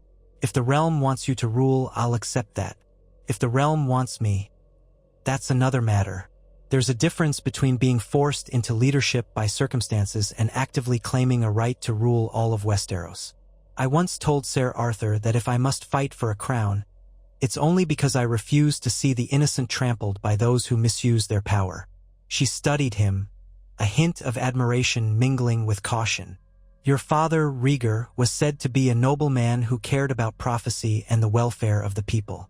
And yet he died trying to set aside my father's madness by winning a war. I was told many tales, none of which fully made sense. Did he truly abduct Lyanna Stark? Or was it something else? Everyone has a different version." Jon hesitated, a flicker of sadness crossing his face. "From what Ser Arthur told me, Lyanna and Rhaegar loved each other. It wasn't an abduction. They were star-crossed, a tragedy that ignited Robert's rebellion. I barely understand it myself, but I know my mother loved my father, and he loved her. Robert's wrath at losing Lyanna drove the realm to rebellion. So many died, all because of love or the lack of it." Daenerys felt a sympathetic tug in her chest. She had heard the rumor that Rhaegar's annulment of his first marriage and subsequent union to Lyanna Stark was based on prophecy, that Rhaegar believed their child would fulfill some destiny. "I see," she said gently. "Then neither of us truly knew our father. We have only second-hand stories. Perhaps we can piece them together to learn who Rhaegar was, to understand what we carry within us." Jon offered a tentative smile. "That might be the best we can do." He paused, the tension in his shoulders easing. "We should also speak of what's to come. You intend to go north to the Wall. The Free Folk have gathered at Eastwatch by the Sea and Castle Black. The Night's Watch is severely diminished, but they still hold a few outposts. If you see the threat, if we can capture a white or something to prove it, maybe the rest of the realm will heed your call." Daenerys tilted her head. "Capture a white? That sounds dangerous." Jon nodded grimly. "It is, but short of bringing the entire undead army south, we need tangible proof. Most southern lords won't believe a few letters or ravens. They need to see it with their own eyes. I had thought perhaps one of your dragons might give us the best chance of dealing with them in a controlled way, though even that is guesswork." Daenerys reflected on the idea. "If that's what's needed, perhaps. But I'll not risk my dragons blindly. I will go and see, first, how feasible such a mission might be." They shared a look of mutual understanding. The room was silent except for the crackle of the fire, casting dancing shadows on the walls. For a moment, Jon wondered if Daenerys could truly be as selfless as she claimed, or if ambition still drove her. She, likewise, wondered if Jon's humility was genuine, or if some hidden desire for power lurked behind his quiet resolve. Yet in that hush, each sensed a kernel of earnestness in the other, a shared desire to spare Westeros from more pointless bloodshed. Eventually, Daenerys stepped back, smoothing her cloak. "I believe we have said all we need to tonight.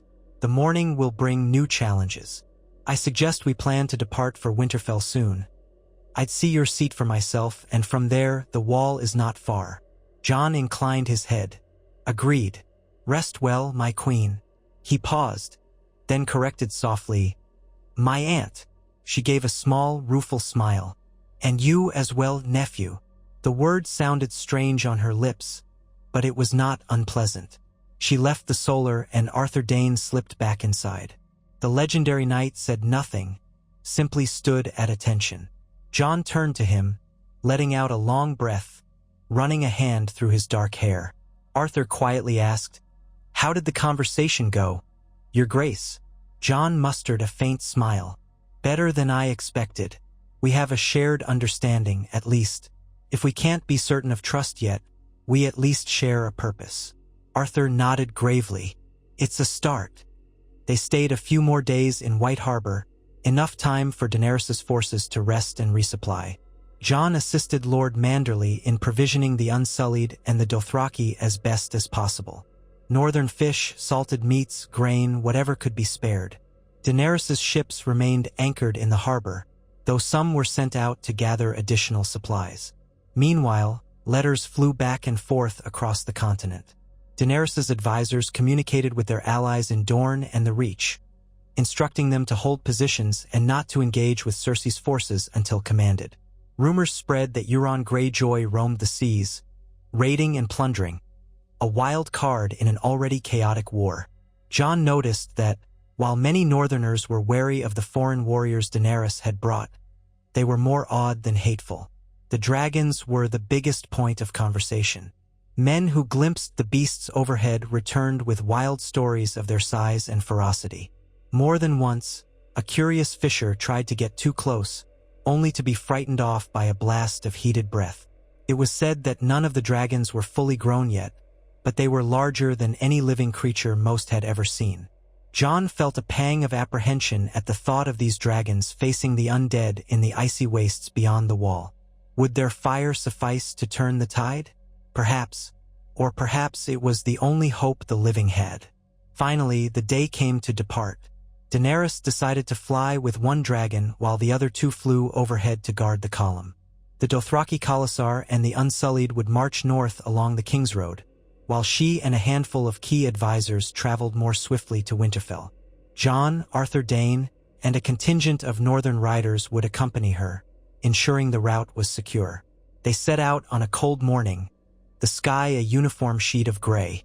The caravans of foot soldiers and pack mules seemed to stretch on forever.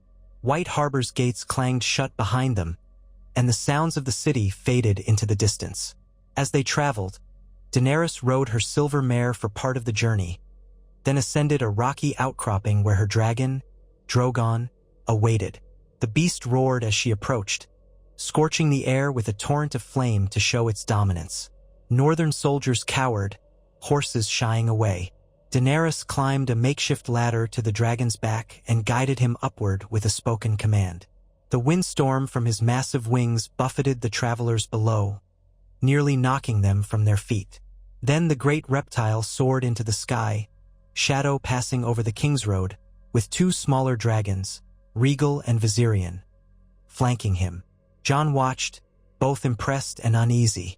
He had grown up hearing that dragons had all perished a century and a half ago, that they were gone from the world. Yet here they were, forging a new future, or perhaps reawakening an old destiny. Arthur Dayne halted his horse nearby, face upturned to track the dragons. "It's been so long since dragons graced these skies," he murmured, his voice tinged with awe. "I hope they fare better this time." Jon glanced at him. "As do I." For the next 10 days, the combined forces trundled across the north, the pace often slowed by the presence of large armies unaccustomed to winter terrain. Though autumn was officially upon them, the northern climate was merciless.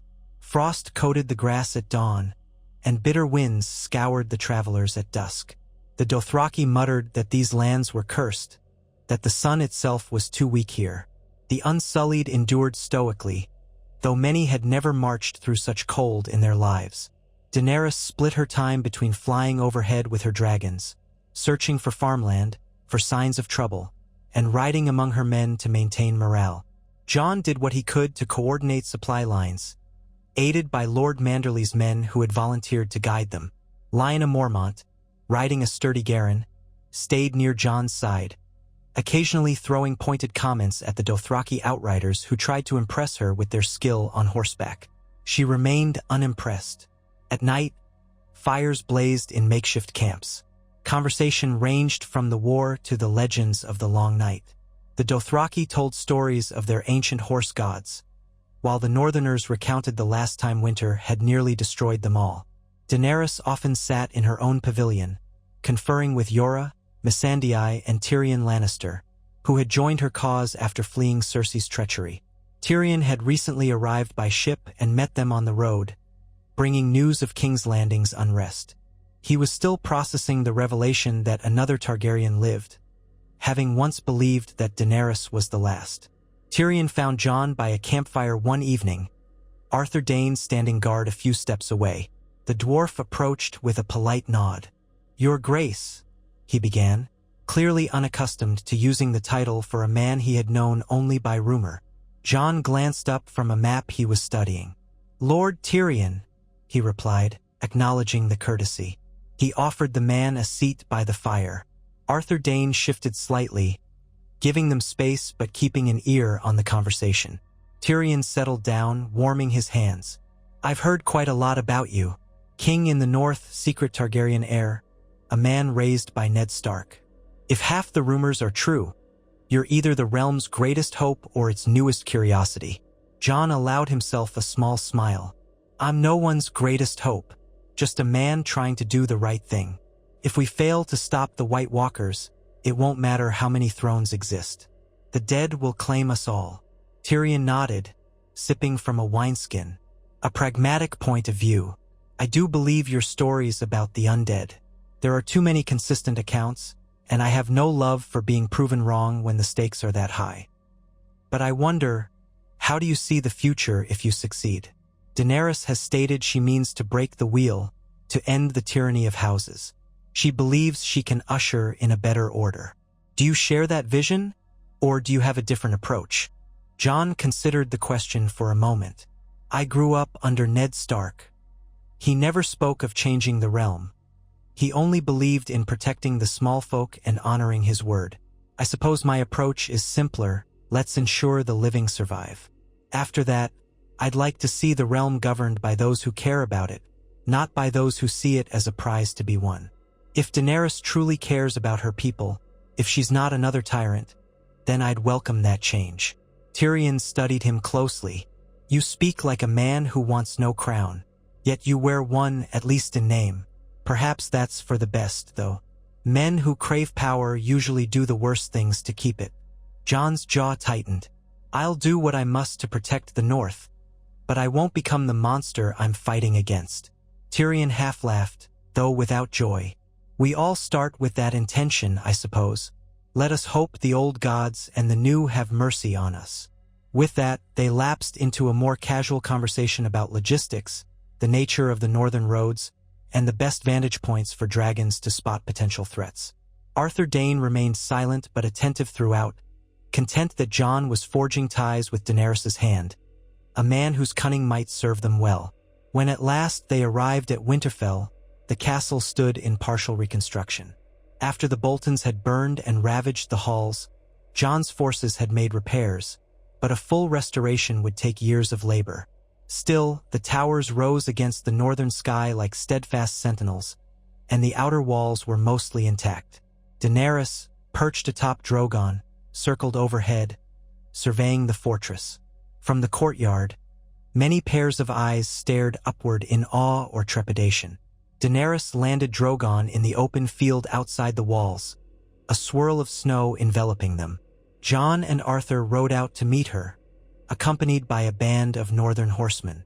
The wind whipped across the plain, stinging faces and making cloaks flap violently. When Daenerys climbed down from the dragon's flank, her cheeks were flushed pink with cold and exhilaration. Drogon huffed, releasing a blast of steaming breath. Jon offered a steadying hand. Welcome to Winterfell. She gazed past him at the ancient castle, the seat of House Stark for 8,000 years. I never expected to see this place, even in my wildest dreams. Nearby, Rhaegal and Viserion descended, circling wide before landing with thuds that shook the frosty ground. Several Northmen stepped back warily, hands on their sword hilts. Jon raised a hand to calm them. They had grown accustomed to him, but not to these monstrous creatures. The dragons sensed the tension, hissing softly but not attacking. Inside the gates, Daenerys and her retinue were greeted by the sight of fresh timber frames, scaffolding, and new stonework. The rebuilt sections stood side by side with old, venerable towers. Jon guided her through the courtyard, introducing some of the men and women who had overseen the restorations. She offered a kind word to each, though her thoughts lingered on how war had ravaged this home of the Starks. Arthur Dayne followed them closely. In the courtyard, a group of children gawked at him, whispering among themselves. They had heard rumors that the tall knight in fur-trimmed armor was the greatest swordsman alive. One boy even mimicked a sword swing, eyes wide with hero worship. Arthur caught the movement and smiled faintly, remembering a time when he was simply a knight of the Kingsguard, admired by many in King's Landing. The world had changed so much since then. A stable yard off to the side had been cleared for the dragons, though they would not stay put for long. They prowled the skies above the castle walls, occasionally landing outside to rest. The stables could never truly house them. So men began setting up a feeding station near the godswood, stacking large slaughtered animals to keep the dragons fed. Daenerys instructed a few of her blood riders to stay vigilant, reminding them that the dragons should not be disturbed or cornered. The Northmen offered uneasy nods, as if faced with an impossible task. That evening, Daenerys gathered with Jon, Arthur Dayne, Lyanna Mormont, and other key figures in the Great Hall. The fires blazed, offering warmth against the biting cold. Jon stood by the high table, so reminiscent of the gatherings under Ned Stark in years gone by. Now, with Ned gone, Robb gone, and so many scattered, it felt both comforting and melancholic to see Winterfell once again lit with hope. Daenerys addressed the assembly. "I will go to the wall.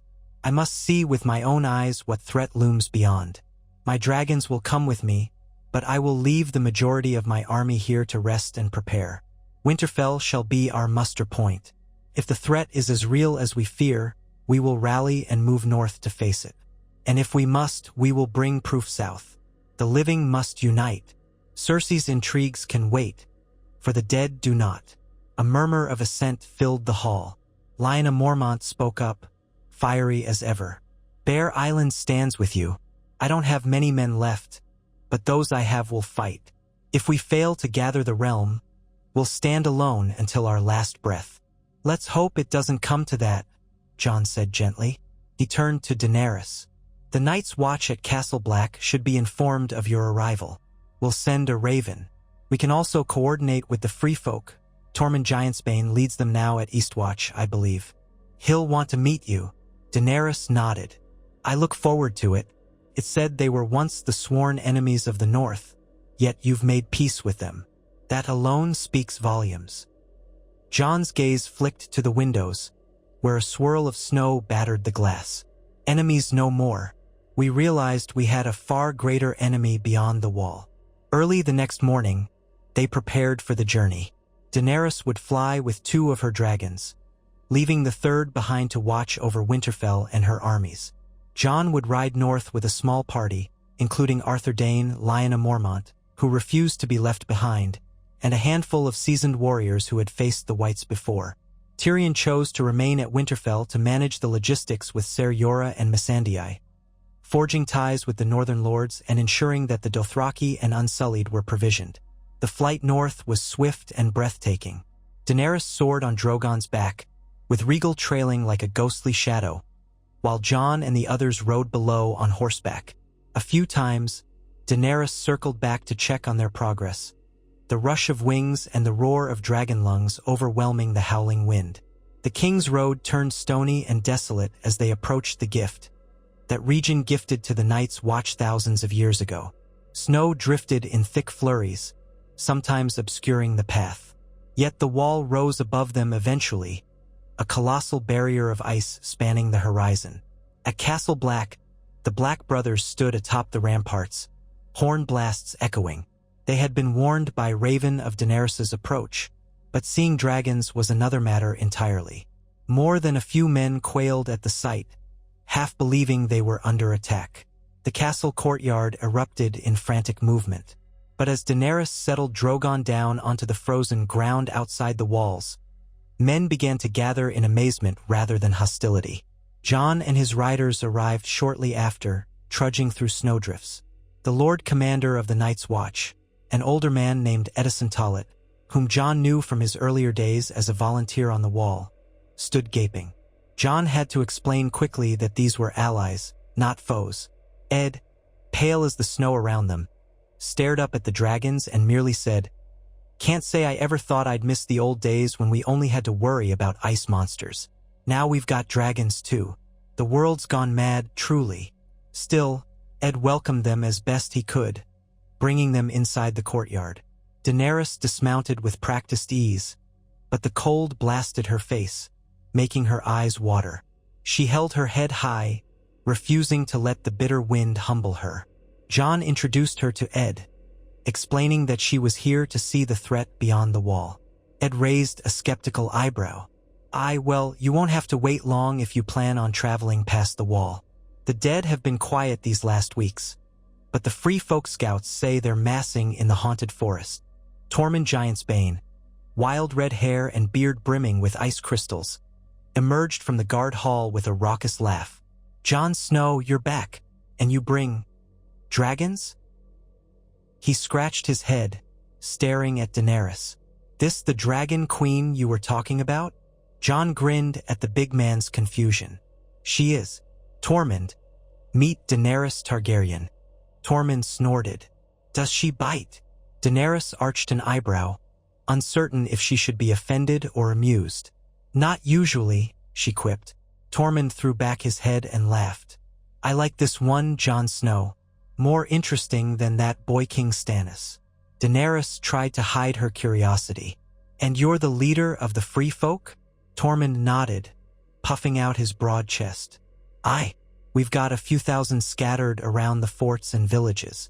Some are patrolling near Eastwatch, but we can't hold back the dead alone. We lose a few men every time there's a skirmish. They don't stay down when you kill them." The conversation grew grim. They moved inside to discuss their plan, leaving the dragons outside the wall, where they rested on a patch of open ground, occasionally taking flight to scour the area. In the drafty common hall, they spread out tattered maps. Ed and Tormund explained that scouts had spotted large gatherings of whites near a frozen lake a few days' ride north. The White Walkers themselves were rumored to be among them, commanding the dead with that eerie power. Daenerys listened intently. "I wish to see them for myself, but I won't risk an all-out confrontation. If what you say is true, their numbers are massive." Jon nodded. "Then we pick a small team, go north, try to isolate a white, and bring it back. With dragons overhead, we might be able to manage a quick strike. But it's still an enormous risk." Ed pointed a gloved finger at the map. "You can head out from Eastwatch, less open ground to cross than if you head straight north from here. The free folk know some hidden approaches. If you're determined to do this, that might be the best route." Tormund's eyes gleamed. "I'll go with you, obviously.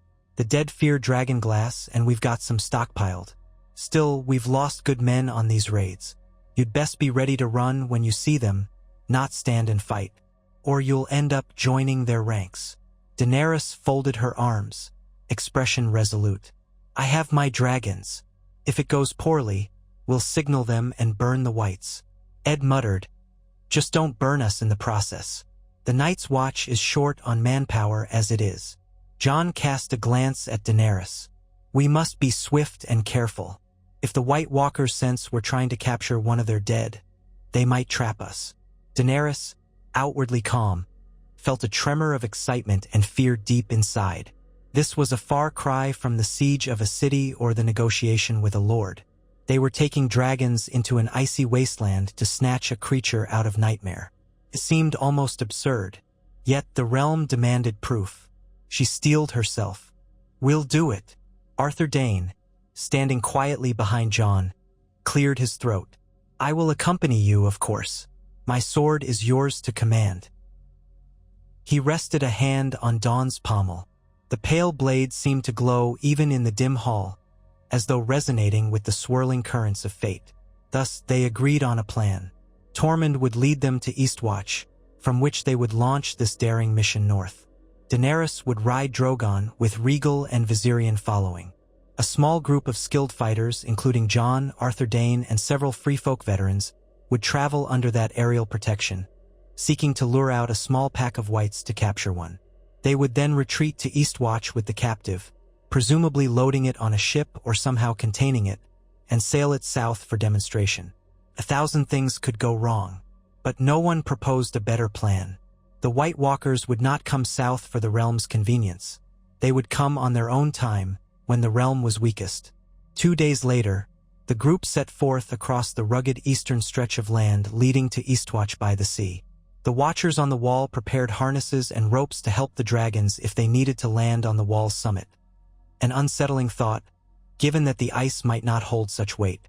Daenerys flew overhead, scanning the terrain, while Jon and Tormund led a small troop on foot. Arthur Dayne stayed close to Jon, watchful, while Lyanna Mormont fumed at being left behind at Castle Black. Jon had insisted she remain. He could not risk the young lady of Bear Island in such a perilous mission. She had protested vehemently, but Jon had remained firm, employing every bit of authority he possessed to keep her from following. At Eastwatch, the air grew sharper and the wind howled ceaselessly off the shivering sea. They spent the night behind its walls, finalizing preparations, sharpening weapons of dragon glass and Valyrian steel. Daenerys set up camp outside the walls, the dragons forming a perimeter around her tent. The next morning, the sky dawned heavy with clouds, hinting at a coming snowstorm. They wasted no time. The mission began as a slow, tense march into the frigid northern expanse. Ice crunched underfoot. The wind's wail masked the sound of their labored breathing. Daenerys soared overhead on Drogon, the other two dragons prowling the skies behind her. Arthur Dayne, Jon, Tormund, and a handful of free folk crept through frozen ravines and across cracked lakes.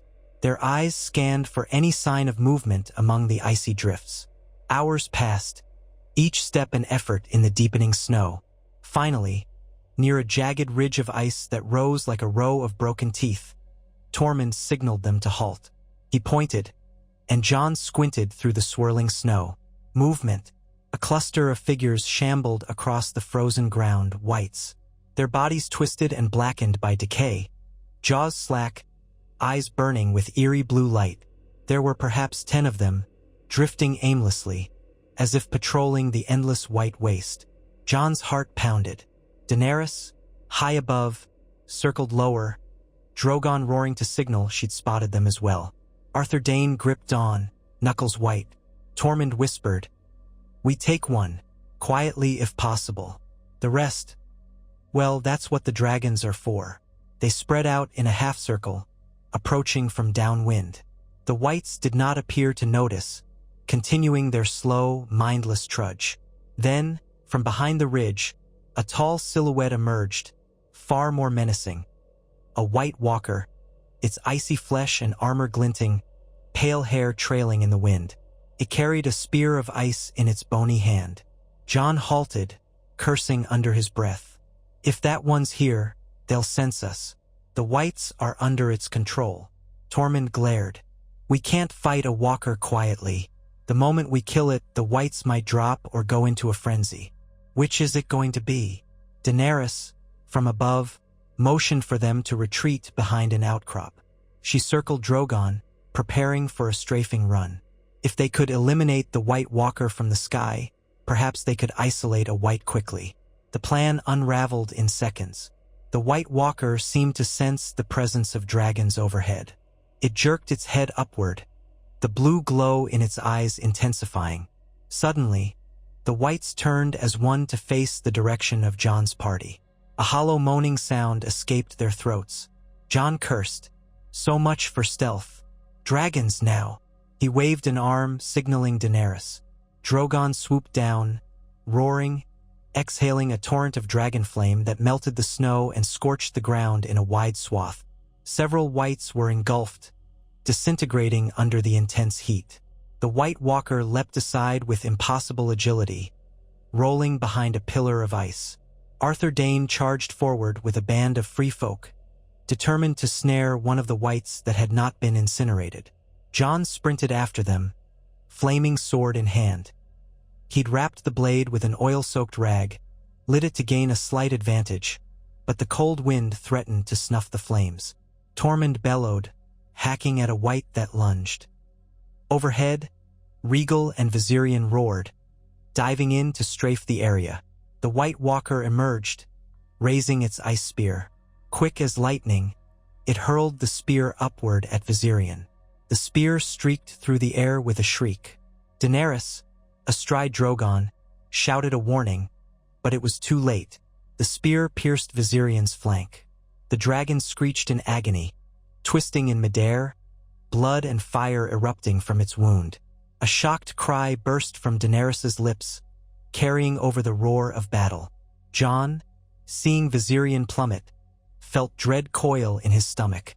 The wounded dragon struggled to stay aloft, beating its massive wings frantically.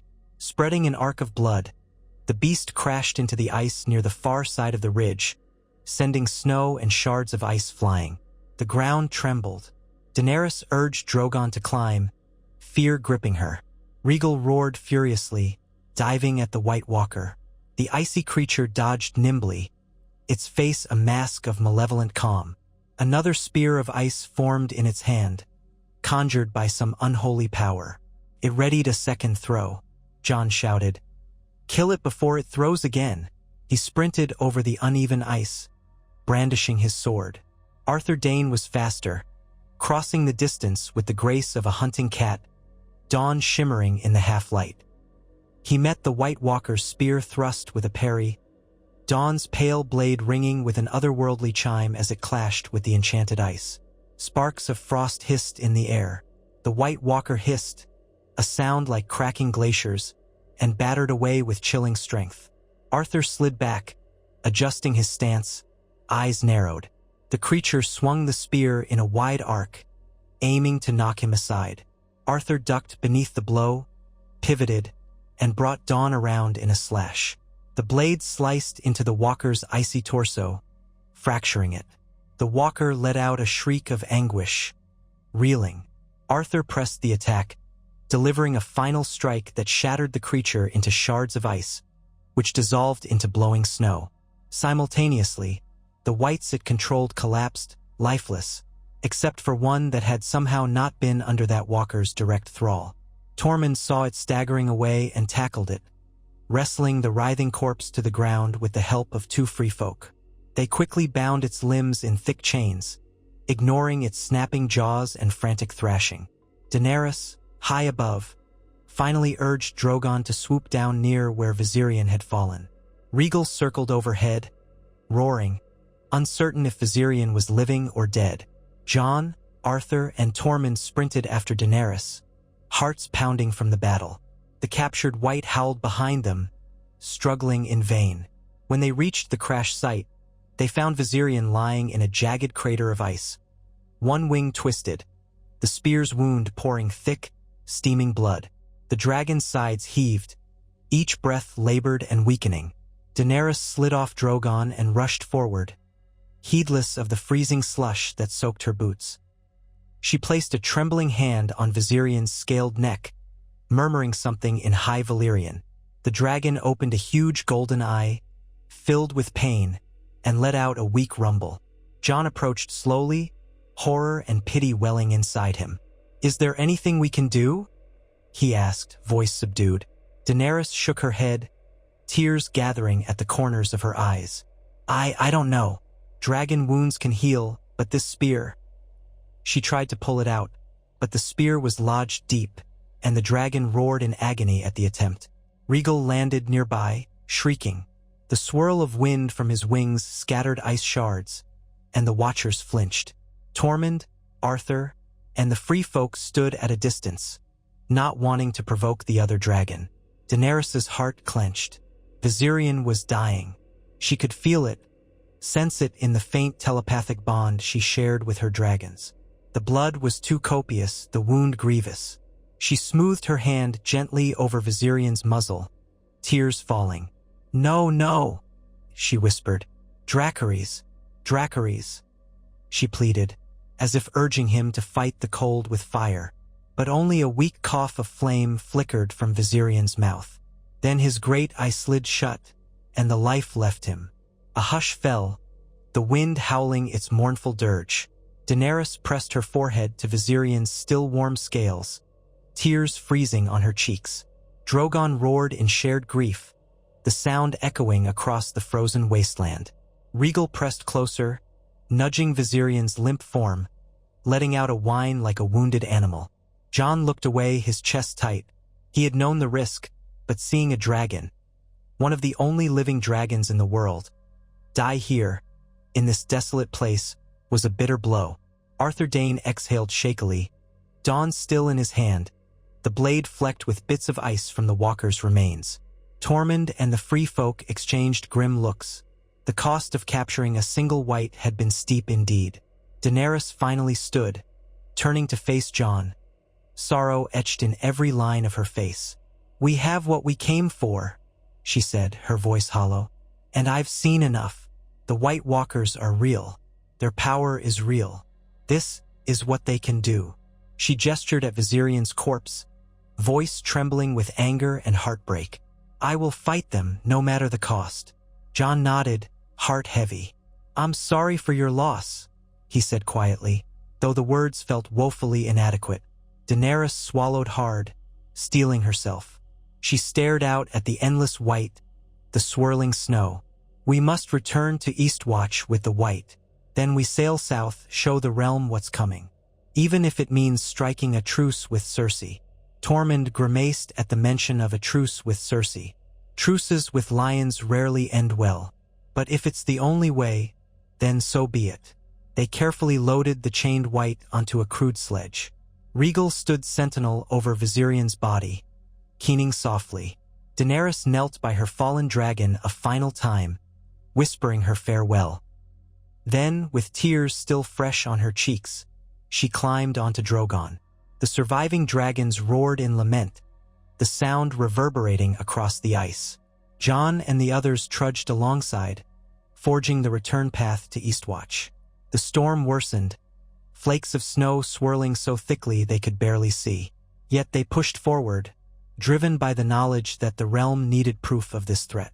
Daenerys clutched the spines of Drogon, each beat of his wings carrying her heartbreak. Arthur Dayne led the ground party, forging a trail through the drifts.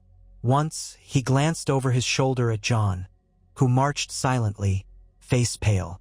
Arthur read the anguish and determination in Jon's eyes. This fiasco had cost them dearly, but the plan was done. Now the realm might finally listen. They reached Eastwatch near dusk.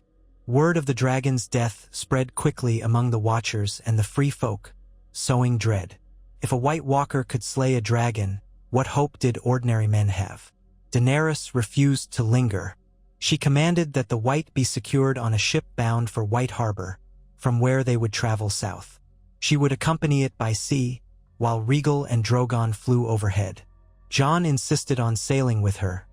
They would present the White together, offering a united front to the lords and ladies of Westeros. Tormund, Ed, and most of the free folk and Night's Watch remained behind to guard the wall, bracing for the inevitable onslaught. The White Walker threat would not remain idle. They had lost one of their own, and the Night King, if rumors of such a being were true, would not be pleased. The day of departure dawned bleak. Low gray clouds pressed down on Eastwatch's towers. The sea, churned by icy winds, clashed against the cliffs with violent force. Still, they had no choice. The small ship bearing the caged White set sail, flanked by two other vessels carrying Daenerys' retinue. Rhaegal and Drogon flew overhead, though Rhaegal's mournful roars reminded all of Viserion's absence. Daenerys stood at the ship's bow, hair whipped about by the salt spray, her expression carved from stone. Jon joined her, wearing a heavy cloak lined with gray fur.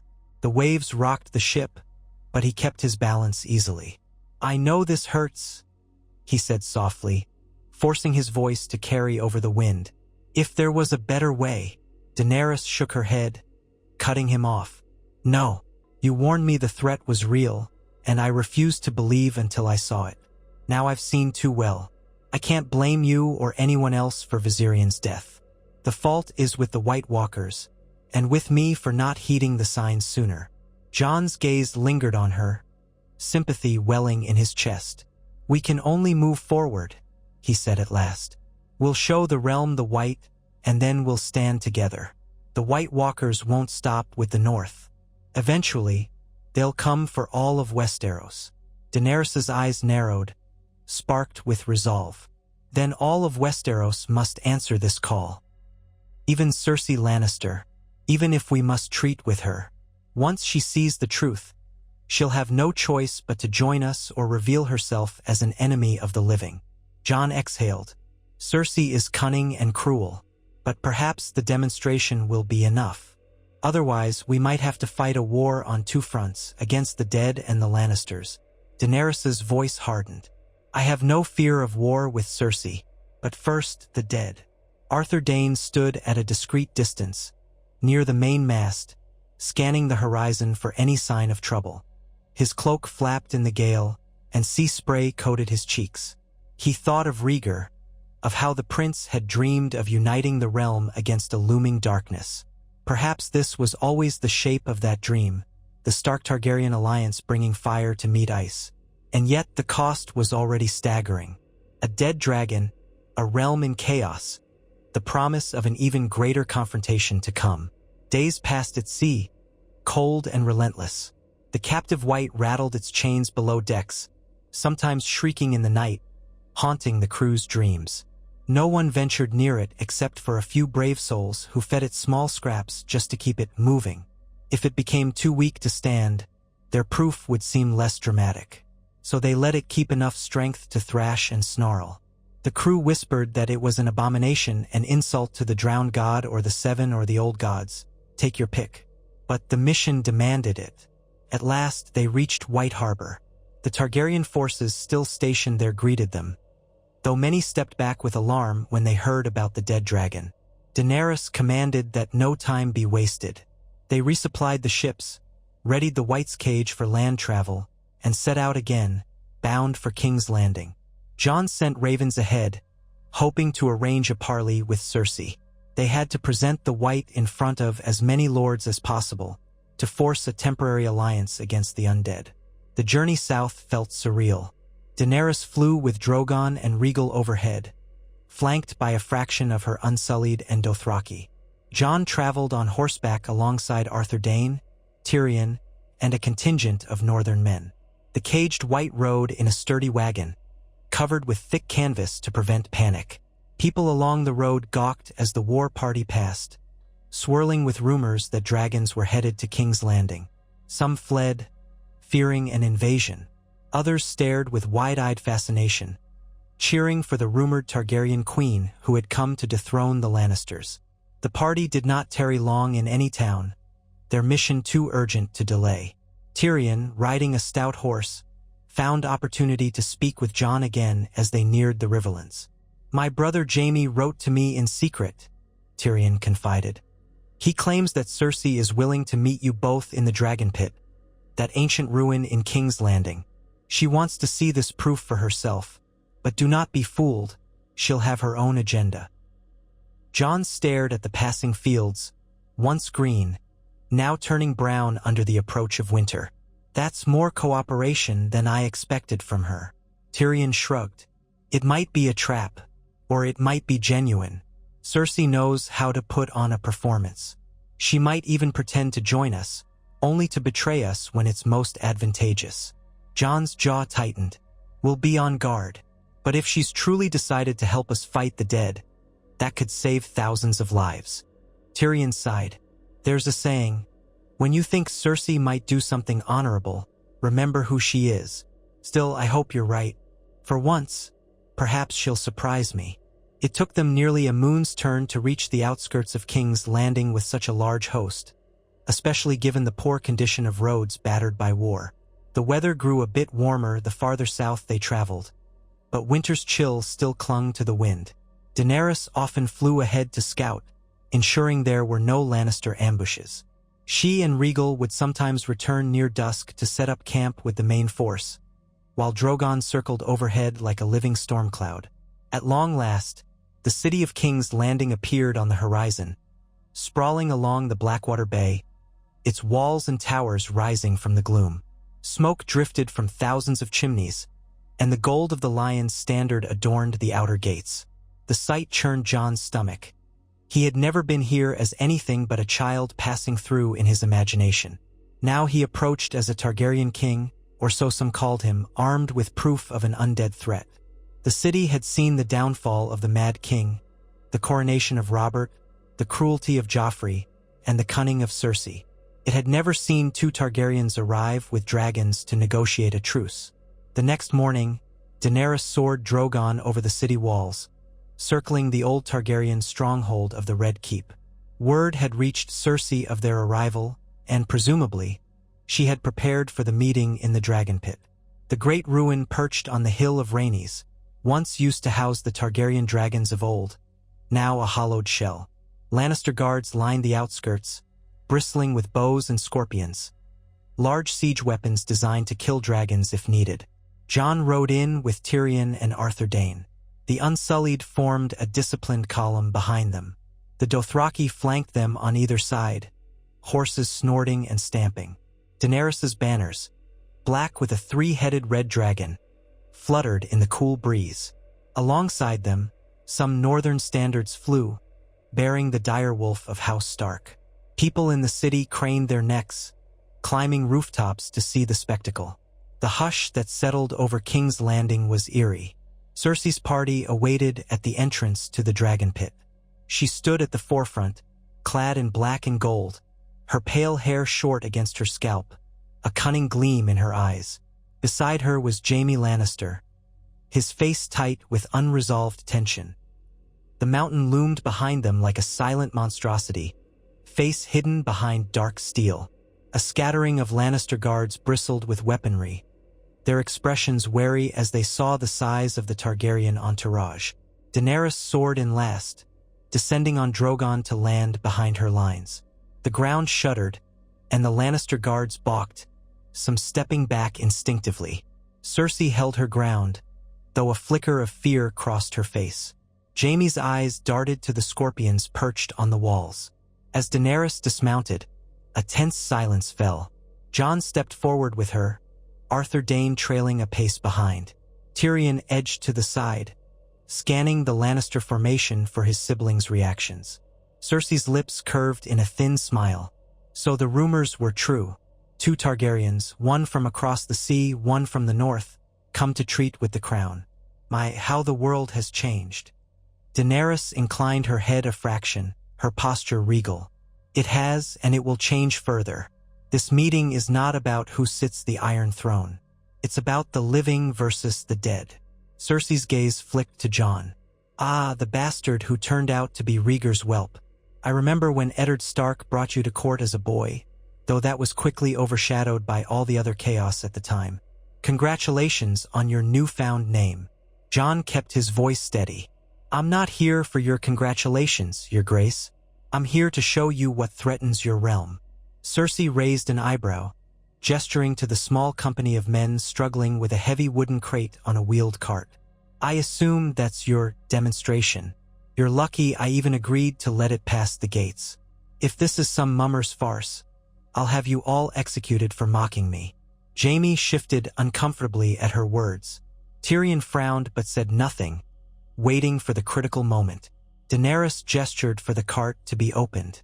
2 unsullied warriors unlatched the metal fastenings, then slid aside the wooden slats. Inside, the caged wight howled, a horrifying, guttural sound that sent a chill through everyone present. It lunged at the bars, snapping its jaws. Its eyes glowed with that unnatural blue. Gasps escaped the Lannister soldiers. Cersei's face went pale, and Jaime took a step back, hand on his sword. Even the mountains seemed momentarily transfixed. Jon stepped closer to the crate, drawing a dragonglass dagger from his belt. This is one of many, he said, voice resonating in the open air of the ruined amphitheater.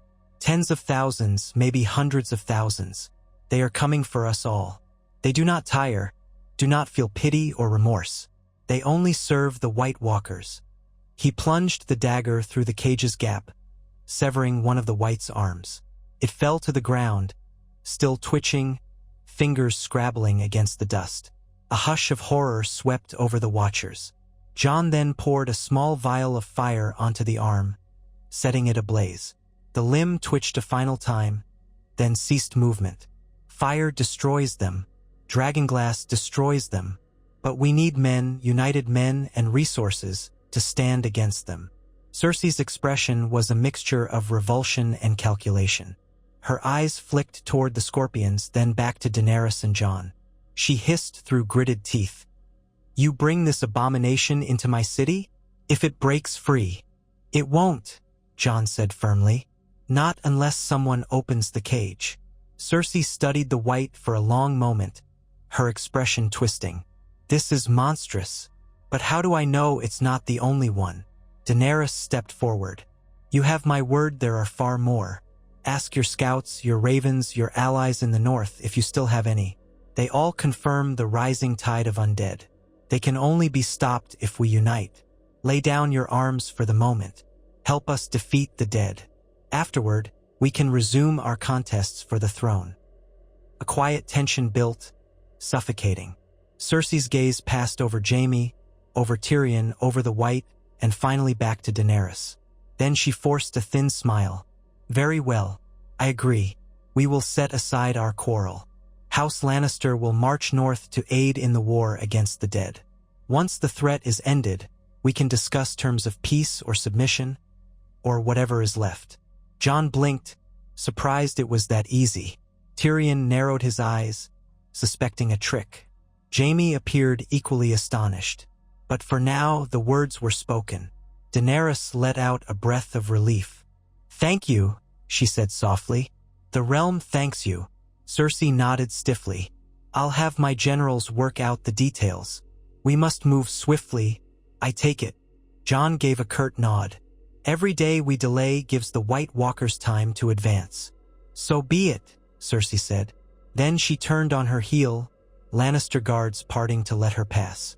Jaime paused, sharing a loaded glance with Tyrion, then hurried after her. The group from the north and Essos stood in the hush of the dragon pit, uncertain whether to celebrate or plan for betrayal. Daenerys turned to Jon, a cautious smile on her lips. "We did it. That was easier than expected." Tyrion's mouth tightened. It was indeed too easy. Arthur Dayne placed a hand on Dawn's hilt, scanning the departing Lannister soldiers. "We must remain vigilant. If she betrays us, she could strike when we're focused on the threat in the north." Jon nodded, heart still pounding from the tension of the demonstration. "We'll move forward with the alliance, but keep our guards up. If she's sincere, good. If not, we'll be ready." And so, under the fractured arches of the old Targaryen dragon pit, a fragile truce was born. The realm held its breath, uncertain if this alliance of necessity would last. Far to the north, the White Walkers marched relentlessly. In the hush of that ancient ruin, the living resolved, however tenuously, to stand together against the coming darkness. Yet none knew the next moves of fate. None could see the wheels turning in Cersei's mind, or what the Night King intended after slaying a dragon. The ephemeral nature of alliances in Westeros weighed heavily on Jon Targaryen and Daenerys Stormborn. But for the moment, they clung to hope that perhaps this time the realm would unite, that perhaps this time the living would not be so easily sundered by pride and ambition. Arthur Dayne, standing in the dust of ages, remembered Rhaegar's voice in his mind. "Promise me you'll protect our child. He may be the key." The old knight had done all in his power to uphold that promise, crowning Jon in secret and guiding him into the wide world. Now, with the realm on the brink of salvation or destruction, Arthur felt that promise resonate as never before. And so the stage was set for the living to make their stand, for Targaryen blood to blaze a path through ice and death. The final chapters of the war for the Dawn had begun. Whether they would end in the triumph of life or the eternal night of the dead, only time, and the hearts of those most tested, would decide.